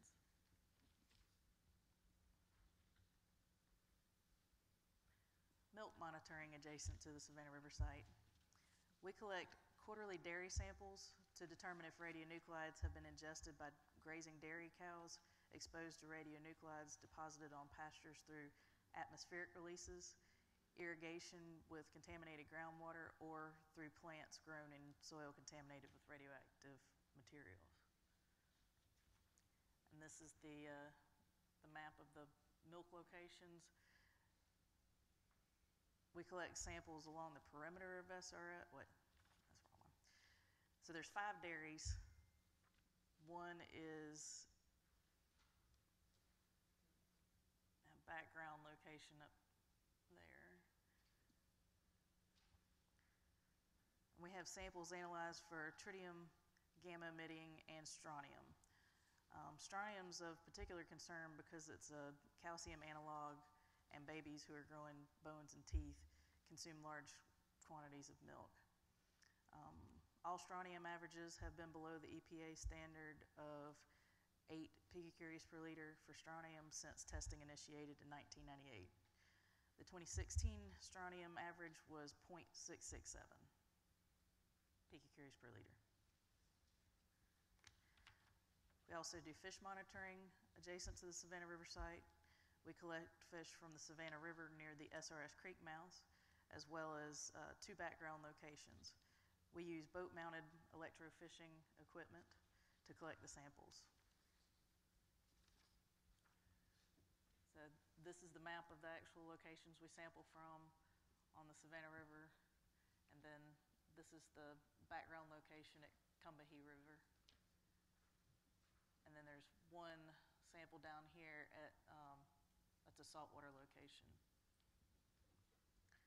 ESOP collects largemouth bass and channel cat along the Savannah River to determine the magnitude and extent and trends of radionuclide concentrations. These 2 species are in the catch of local anglers and consumed in the study area, and studies have shown that these types of fish bioaccumulate measurable amounts of radionuclides. Samples are analyzed for tritium, gamma, strontium, metals, and mercury. Although cesium-137 and strontium are found in some Savannah River fish, they're very low levels, and DHEC's stance is this: if the public follows the DHEC mercury advisories for consumption of fish from the river, the health risk from these radioactive elements is very low. In 2016, the Savannah River average detectable tritium was 335 picocuries per liter in bass and 252 picocuries per liter in catfish. Cesium was found at 0.12 picocuries per gram in bass and no detections in catfish. 0.05 picocuries in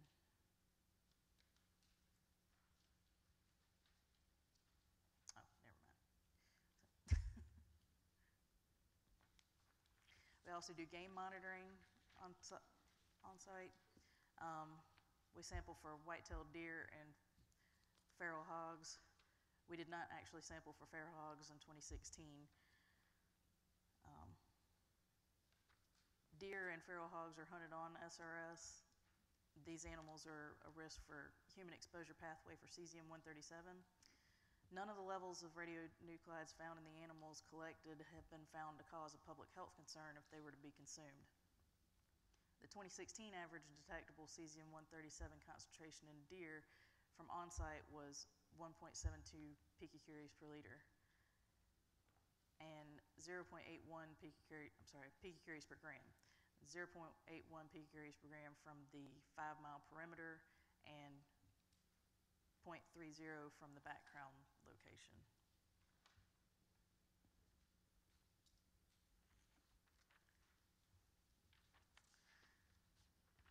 This is the map of the hunt zones for Savannah River site. We collect deer from area hunters, from hunt clubs, plantations, and Crackerneck Wildlife Management Area within a 5-mile area adjacent to the Savannah River site. This is just a chart basically showing you what the dose was that we found in 2016 for the maximum individual dose. We found 6.488 millirem, and the average individual dose would be 3.232 millirem. The average American receives 620 millirem per year from natural and man-made sources. Almost every year, the majority of the detected dose comes from game. However, in 2016, the primary source of dose for the average individual was fungi, and the primary source for the maximum individual was deer. Both the average individual and the maximum individual are not typical, they're overestimates. The potential dose to the public from releases in air and water through the pathways of direct pathway, ingestion, absorption, and inhalation. So you can see that the actual dose that we had calculated is even lower than living in a brick house.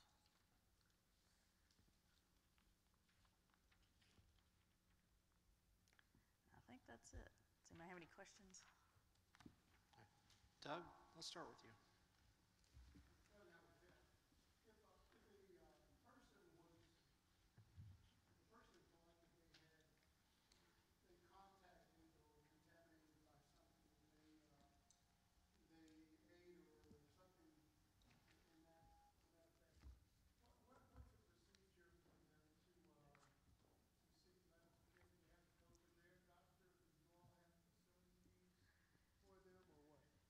They would go to their doctor. DHEC doesn't have necessarily facilities for that sort of thing. I don't know where somebody would get contaminated from eating or drinking anything in this area, but I guess if they did, they would definitely go see their own doctor, because we don't have on-site doctors for that sort of thing. So what you're saying, it's completely impossible? I'm not going to say that it's impossible, but I don't know how it would happen. Thank you. Okay. All right. Susan?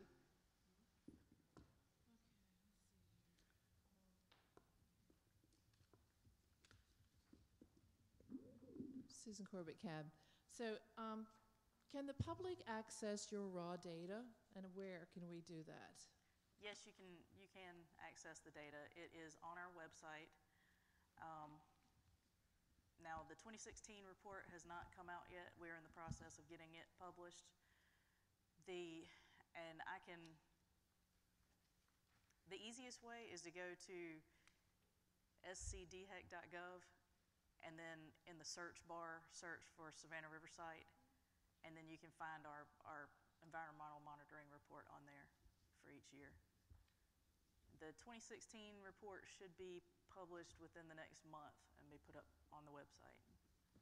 And the data file will be along there with it in an Excel format. Okay, that's very good to know. I made a couple other questions here. So in the drinking water adjacent to the Savannah Riverside, you said that you had wells that were detected at 20,000 picocuries per liter, correct? No, they're well below 20,000. That's what I wrote here. Where did I get that from? 20,000 picocuries per liter is the maximum contamination level that the EPA sets. Okay. But no, we have not found any drinking water wells that have anything near that level. Okay. And then you said when you are testing for the air, what are you testing for in the air? Tritium? So we test the glass fiber filters. We test those for gross alpha and gross beta. And then you have the rainwater, which is tested for tritium. And then you also have the silica gel column, which is tested for, I want to say, gamma. What would be emitting gamma radiation? What would that be from? Somebody tell me. What would the gamma be coming from? I don't really know the answer to that, and we may not be testing for. Well, you said that several times, and I just kind of piqued my. I mean, I know where the alpha and beta is coming from. I'm curious as to where the gamma is coming from. Gamma, such as things like cesium-137 or. Okay, I guess it is a gamma emitter. Okay, I mean, I just, my personal opinion here is that I understand this chart here, but if you Google the BEER-7, biological effects of ionizing radiation, which is a study, they've done a bunch of them by the National Academy of Sciences. If you'll just Google that, you will see that the doses are cumulative, and the more you receive, the more unhealthy it is. And so it's everywhere here. It's in everything. So just don't let this, I think this is a little bit misleading. So that's all. Well, thank you. Okay. Eleanor Hobson, CAB. Are you monitoring any places in Georgia? We do not. We work for the state of South Carolina, so we don't actually monitor in Georgia. I mean, technically, the Savannah River doesn't determine whether or not it's on what side of the, so I guess you can say the Savannah River we do. And yes, the last location on the river monitoring is actually in Screven County, Georgia. So I guess technically we sample Georgia, but we're South Carolina DHEC, so. Yes, the river may not exactly be a boundary because the wild hogs are moving, the deer are moving, and quite prevalent in Screven County, possibly Burke County as well. Also, the monitoring, is that air monitoring of the people who live in brick homes? What about mobile homes? We don't actually do air monitoring in anyone's home. The air monitoring is done in those little monitoring stations.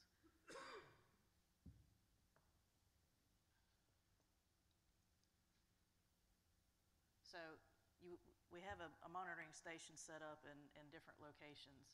And so what it does is it pulls the air from the atmosphere and it goes through these little filters and through the silica gel column as well. And so it's not actually in anyone's home. It's just out in the different areas around site. Thank you. The information that I had on that dose chart came from the internet. So other than the two information, the average individual and the maximum individual, that was our dose calculation. The rest of that information came from the internet. Thank you. Chime in. Yes, Shelley Wilson with DX. I just wanted to follow up, Susan, on the just the comment that the data is misleading. So just that certainly understand that you might have a different opinion about the comparative number that we compare to. And certainly lots of different scientists or different ways of thinking. There are lots of different opinions out there about the standards that would be appropriate for risk or for human health. But just wanted to clarify that the ones that we use are ones that have been developed on a national, nationwide basis, most by the Environmental Protection Agency. The EPA has had a full scientific review of those standards, and they've been out there for public comment and review. So it's a really hardy process that the EPA uses to set a national standard. And so just wanted to highlight that our data is transparent and it's complete and it's out there and it's compared to those national standards set by, for example, the Environmental Protection Agency with the full benefit of that public review and scientific background. Okay. Dan?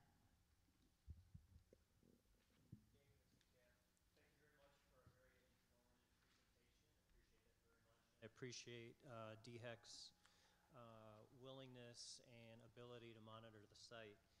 As it said in, I think it was your second slide, ESOP's primary function is to evaluate the effectiveness of SRS monitoring. So that being said, two questions. I know I've asked one in the past, and I'd just like to reiterate it for the new CAB members and for just common public knowledge. How has the correlation looked over the years based what SCDHEC does versus the monitoring that SRS performs on their own? I don't have any exact numbers, but we're very. But is it in general It's correlate? very, very close in numbers when we compare our data with their data. It's always been really close.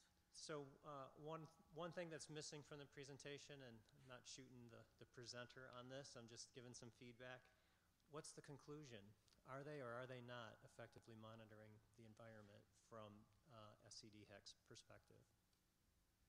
I think they are effectively monitoring as well as we're effectively monitoring, you know, behind them as well. So, yeah, I think both SRNS and DHEC have a very rigorous monitoring for all media.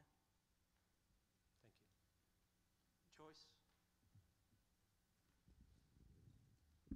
Joyce Underwood, CAB. I am correct in understanding that Georgia has no such entity as yourself, yes? They have EPD, but they do not monitor the way that we do, no. Okay, given that information, is it safe as a resident of Georgia to extrapolate that what is true on your side of the river is true on my side of the river? I can't make that statement. You can't make that statement. I didn't think you could. I mean, they are starting this remop thing now. However, that's not got anything to do with us, but they are going to use our data. They're going to use SRNS's data, and they'll be doing their own monitoring over in Burke County and wherever, I guess, wherever they're planning to set up. Remop's not the state of Georgia. Remop's SRS, right? SREL. SREL. Sorry, it's SREL, but they are monitoring in Georgia. They're monitoring in Georgia. Okay. Yes. Well, I guess that's all I wanted to know. Thank you. I mean, but they are going to use our data to compare what they find over there, but we just don't do any monitoring in Georgia. That's not your problem. I don't pay your taxes, right? EPD, Georgia EPD used to do monitoring. They just don't do it anymore. Greg? Thank you, Beth, for the presentation. As a new CAB member, I probably need, I'm sure I need more explanation of the dose chart than some of the old hands. I understand sort of I guess I'm trying to figure out what is the maximum individual dose or the average dose. I mean, I get what you're saying. The dose for an X-ray is 10, what is that, millirems, I guess, is what you're saying. I don't know what the maximum and the average doses are. What does that represent? So the maximum dose and the average dose are actually our calculated doses that we calculated from all the data for 2016 sampling. And they're actually over-exaggerated because you would literally have to eat that animal all year long that caused the actual dose to happen, or that piece of fungi all year long for that, you know, because it's averaged. So, you know, these two right here are our calculated dose. The rest of them came off the internet just as a background information. I don't know how to... So for the maximum and the average, that would be me consuming a piece of meat from an animal on the SRS site? Are you saying that the average citizen in the state of South Carolina receives 3 It's an actual calculated number. So whatever data we got back from our samples, so all the deer that were collected for 2016, they took all of that data and did the calculation. Well, they did a calculation using all of the data, not just the deer, but all of the data. So those are actual calculated averages from our personal data that we collected. Does that make any sense? So would somebody walking around the perimeter of the property receive 3.232 what is that, millirems of whatever on average? Is that what you're saying? No. I don't really know how to explain that. Yeah, go ahead. I'm Greg O'Quinn. I'm with ESOP. Sorry about that. The maximum exposed individual is somebody that would be exposed to the highest concentration in each media. If you drank the highest water, the highest fish, so it's taking that highest value as a hypothetical person. It's not a real person, yeah. It's somebody that would be exposed to the highest concentration for each media. And so even if you were exposed to the highest concentration within each media, that's the dose that you would receive based on our data. The average is kind of everything else. It's kind of all the numbers average that you would get over the course of a year. Does that make sense? Sort of. It's very conservative. It's very conservative. If you're exposed, you'd have to eat the highest dose in the fish, the highest dose in the deer. All of the media that we sampled, one person would have to be like a subsistence individual living on all those media types and exposed to each individual one. So if it were you, for example, you would have to drink the highest milk, drink the highest water, eat the highest fish, all those media types. Whatever our data shows, that highest value is what you would be exposed to as a maximum exposed individual. Okay, so it's a maximum exposed individual. It's one person. Right. Well, right. Yep. Right. I understand. It's really not possible. Really not possible. But well, what's the utility of the estimate then, if it's not possible? To show you how conservative it is, that value 6.4 is well below anything else that you would be exposed to. For example, chest X-ray, living in a brick house, getting a CAT scan. Like Beth said, the average dose is 630. Okay. Just being exposed to everyday environment. Yeah. Okay, that's good. Thank you. John and then I think Susan. that made sense.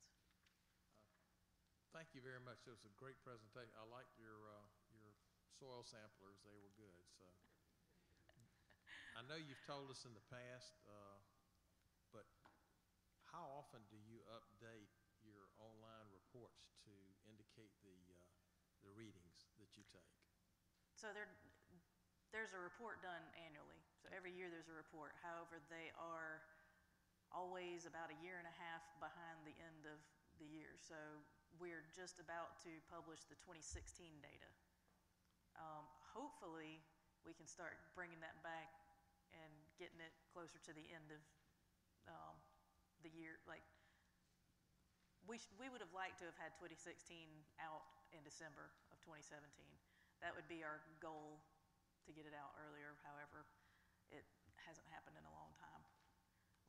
We have to wait for SRS data to come in so that we can compare their results to ours.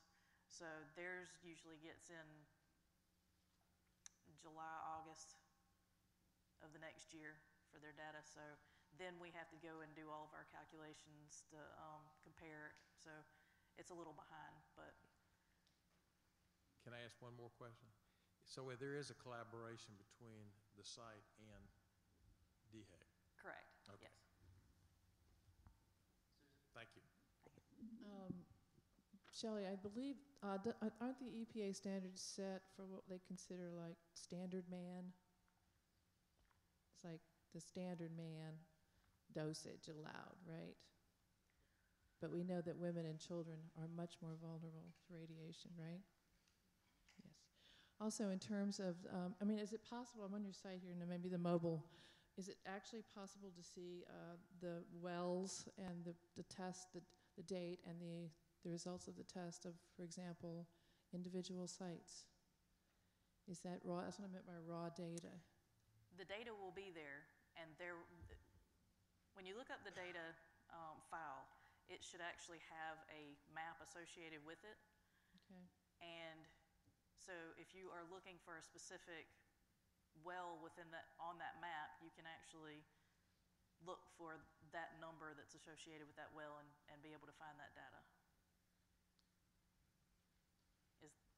And I could actually show you if you want me to on your phone whenever if you want to pull it up. All right, thanks. Okay. All right. Anything else from anyone? Thanks, Beth.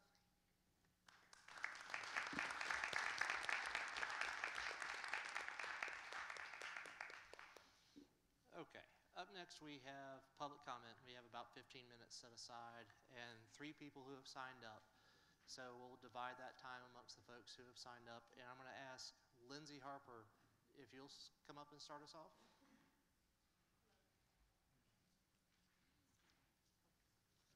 To the public comment microphone, please.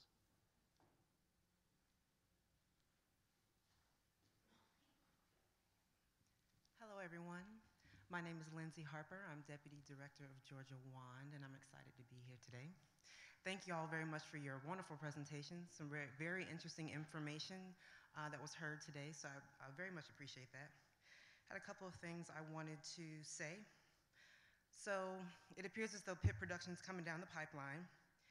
Georgia WAND feels as though it's not necessarily wise to consider new NNSA nuclear missions before having a full understanding of the environmental and human impacts of a site that's been up in operation about 60 or 70 years.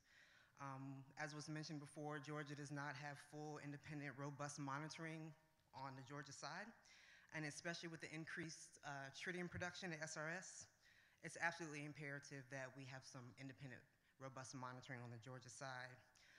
For a little bit more information on our thoughts about that, please do go back and look at our comments made at the January CAB meeting. We emailed them in. I also wanted to know, and this may not be the right place, but what would be the right committee to go to get that report from? Maybe perhaps it's something I would get a written formal response back, but what would be the right committee to get an environmental impact report from is another question that we had. And I also wanted to piggyback on something that Susan was talking about earlier. With the maximum dose, we also understand it has to do with the reference man and understanding that women and children and the elderly and those with compromised immune systems are going to react differently to the same level of contamination. So I definitely want to make sure that that's understood as well. And I also wanted to comment on your comment earlier about the REMOP program, a project that Georgia WAND is working with in partnership with Savannah River Ecology Lab. It is not necessarily a monitoring project, a program. It's got a very limited scope. It's to educate the community on the history of what has happened in the area. There will be people who will be volunteering samples of their soil and of their water in their wells, but again, it's a very limited scope, and then what is found will then educate folks back on. So I just wanted to give a little bit more information on REMOP. It's the Radionuclide Environmental Monitoring and Outreach Project. So thank you, I appreciate y'all. Thank you. Up next is Ms. Howard Stevens.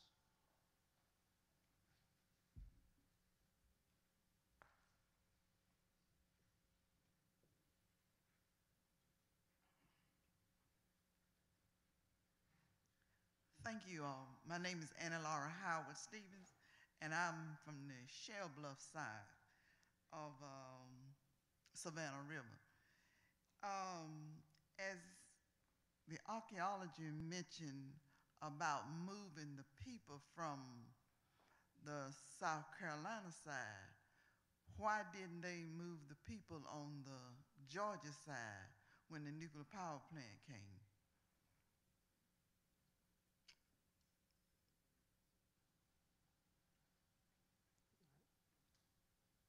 Is that it? That's it. Okay, thank you, ma'am.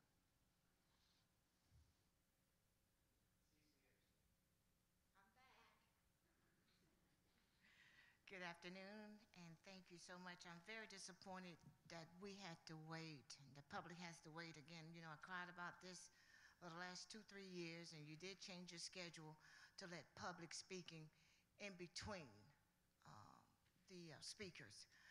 But today I see that you're going back to the end of the day. Boo. I would like to see it in the morning, sometime in the morning, and then in the afternoon, and then in the late afternoon as closing as you got it on the schedule for now. My point being is I think that if you would notify the public and the public would know specifically during lunchtime that they can come in and speak and go back to work or do whatever they need to do, they need to be able to have that opportunity. Right now, it's the end of the day, and people just really don't have time to do that. So I think we need to notify the public. I was looking outside to see whether or not you had a schedule for your upcoming events in the next meeting and where that would be, and trying to schedule my schedule set so that I'll be able to attend more. As a research scientist, I have been researching different data, and I was sort of disappointed with the last presentation with that data. And yes, it's coming off of the South Carolina side instead of the Georgia side, which I need to contact CDC and NIH in order to find that data on that Georgia side, because I know that some kind of way is conflicting. The numbers that I have and I have received doesn't count the same as on side. Is something happening during that flow and doing one side to the other? So I need to find out for myself what's going on with that. And also, that website, I think we need to be able to get each one of these websites. I wasn't sure whether or not each one of these presentations had a website that we can go and get the data as well. Thank you. Thank you. All right. We have a little bit of time left over. Is there anybody who did not sign up to make a public comment that would like to make one? Nope. Gil, you want to move into voting? Yes. Let's do that. Do we have the letter?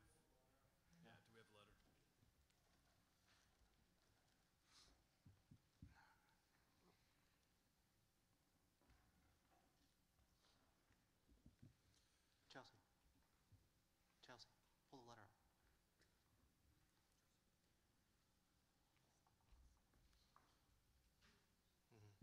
Okay.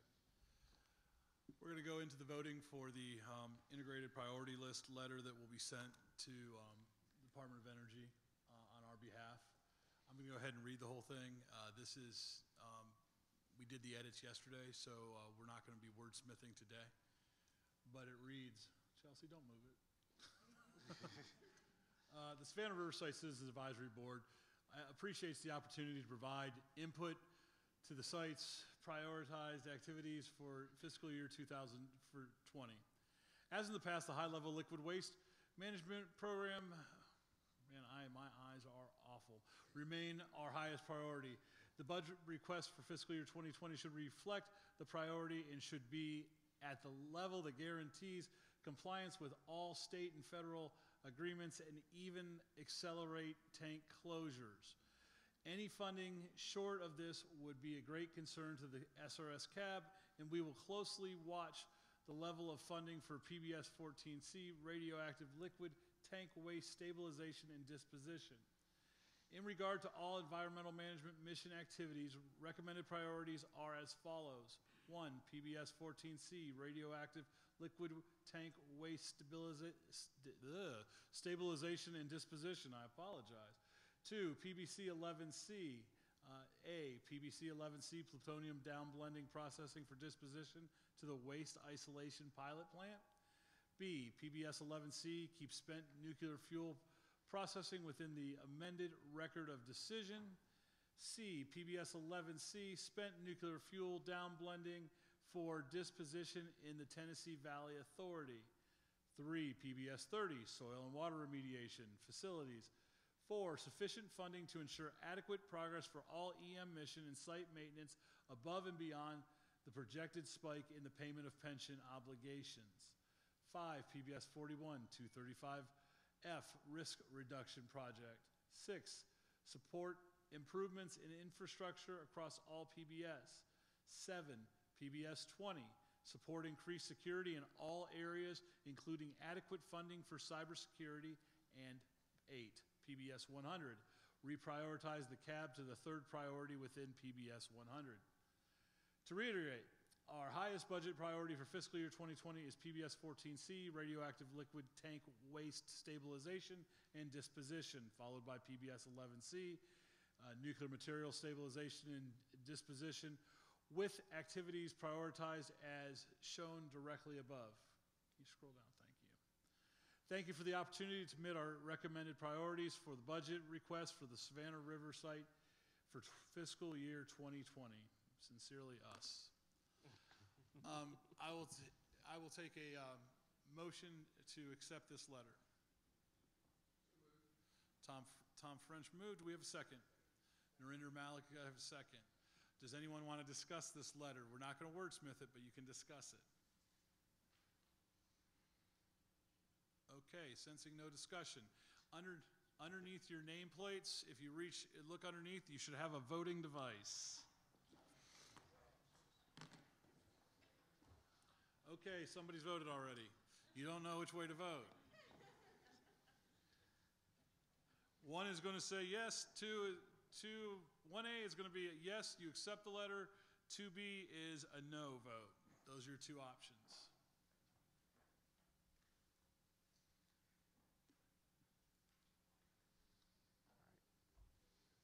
Just a few more people who haven't voted yet.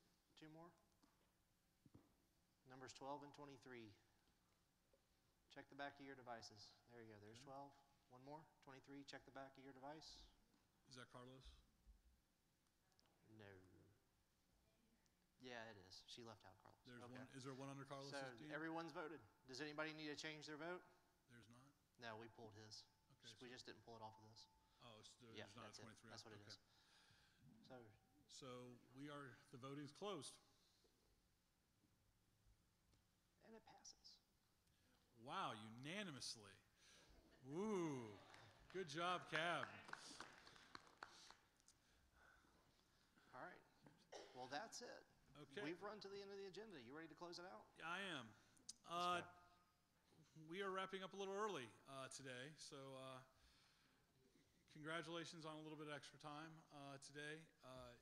I do respect your time as the CAB support staff does plan a full meeting. I do appreciate you, and this is not anticipated to be the norm. We expect to use the time, and just today happened that we're wrapping up a little bit early. I want to thank each and every one of you for attending. Thank you, members of the public, DOE, contractors, DHEC, and especially thank you to our new members. Thank you so much. It's exciting to me to hear questions come from new members. I'd like to see you get involved right away. That's how you learn, in my opinion. There's been a lot of information given out over these last 2 days, a lot of information today. It can be a bit overwhelming. I remember the first time I came in and I had no background at all in the Savannah River site, and I was thinking, how am I going to catch up to speed on this? Maybe you feel that way, maybe you don't. But if you do, don't worry. You're going to pick it up. It's going to take a little bit of time. One of the best ways to learn this is in committee meetings, more informal conversations, and you'll be sitting around a table at the DOE Meeting Center at the Village of Woodside in Aiken, and it's a very good way to learn. The presenters, for the most part, will be at the committee meetings, and you'll be able to have conversation, not just ask questions, actually have conversation, and get to really pick the presenter's brain if that's what you choose to. And you also have your point of contacts, and the point of contacts are unbelievably valuable there as well. Please come to your committee meetings, and if you want to go to other committee meetings, by all means do that as well. But please come to those committee meetings prepared with answers, prepared with questions. Yeah, prepared with answers. I mean, some of us might. But take your presentations, go over them, the ones that really interest you, and be prepared to talk about them at committee. That will really enhance your time. A reminder, next Tuesday at 6 o'clock at the DOE Meeting Center, the Balancing the Demand of EM Scope with Pension Funding will have their final meeting. Look forward to seeing what all of Tom's committee has got ready for us, and have a good discussion about that. Our next full board meeting is May 14th and 15th in Savannah, Georgia. I know some people were talking about food options already. I mean, so Savannah's supposed to have some good restaurants, but that was discussed. I look forward to seeing each and every one of you there, and if you have any questions, as always, email James, and if you need anything, please, by all means, email me or give me a call. Thank you all very much. Meeting is adjourned. Please leave your name tags.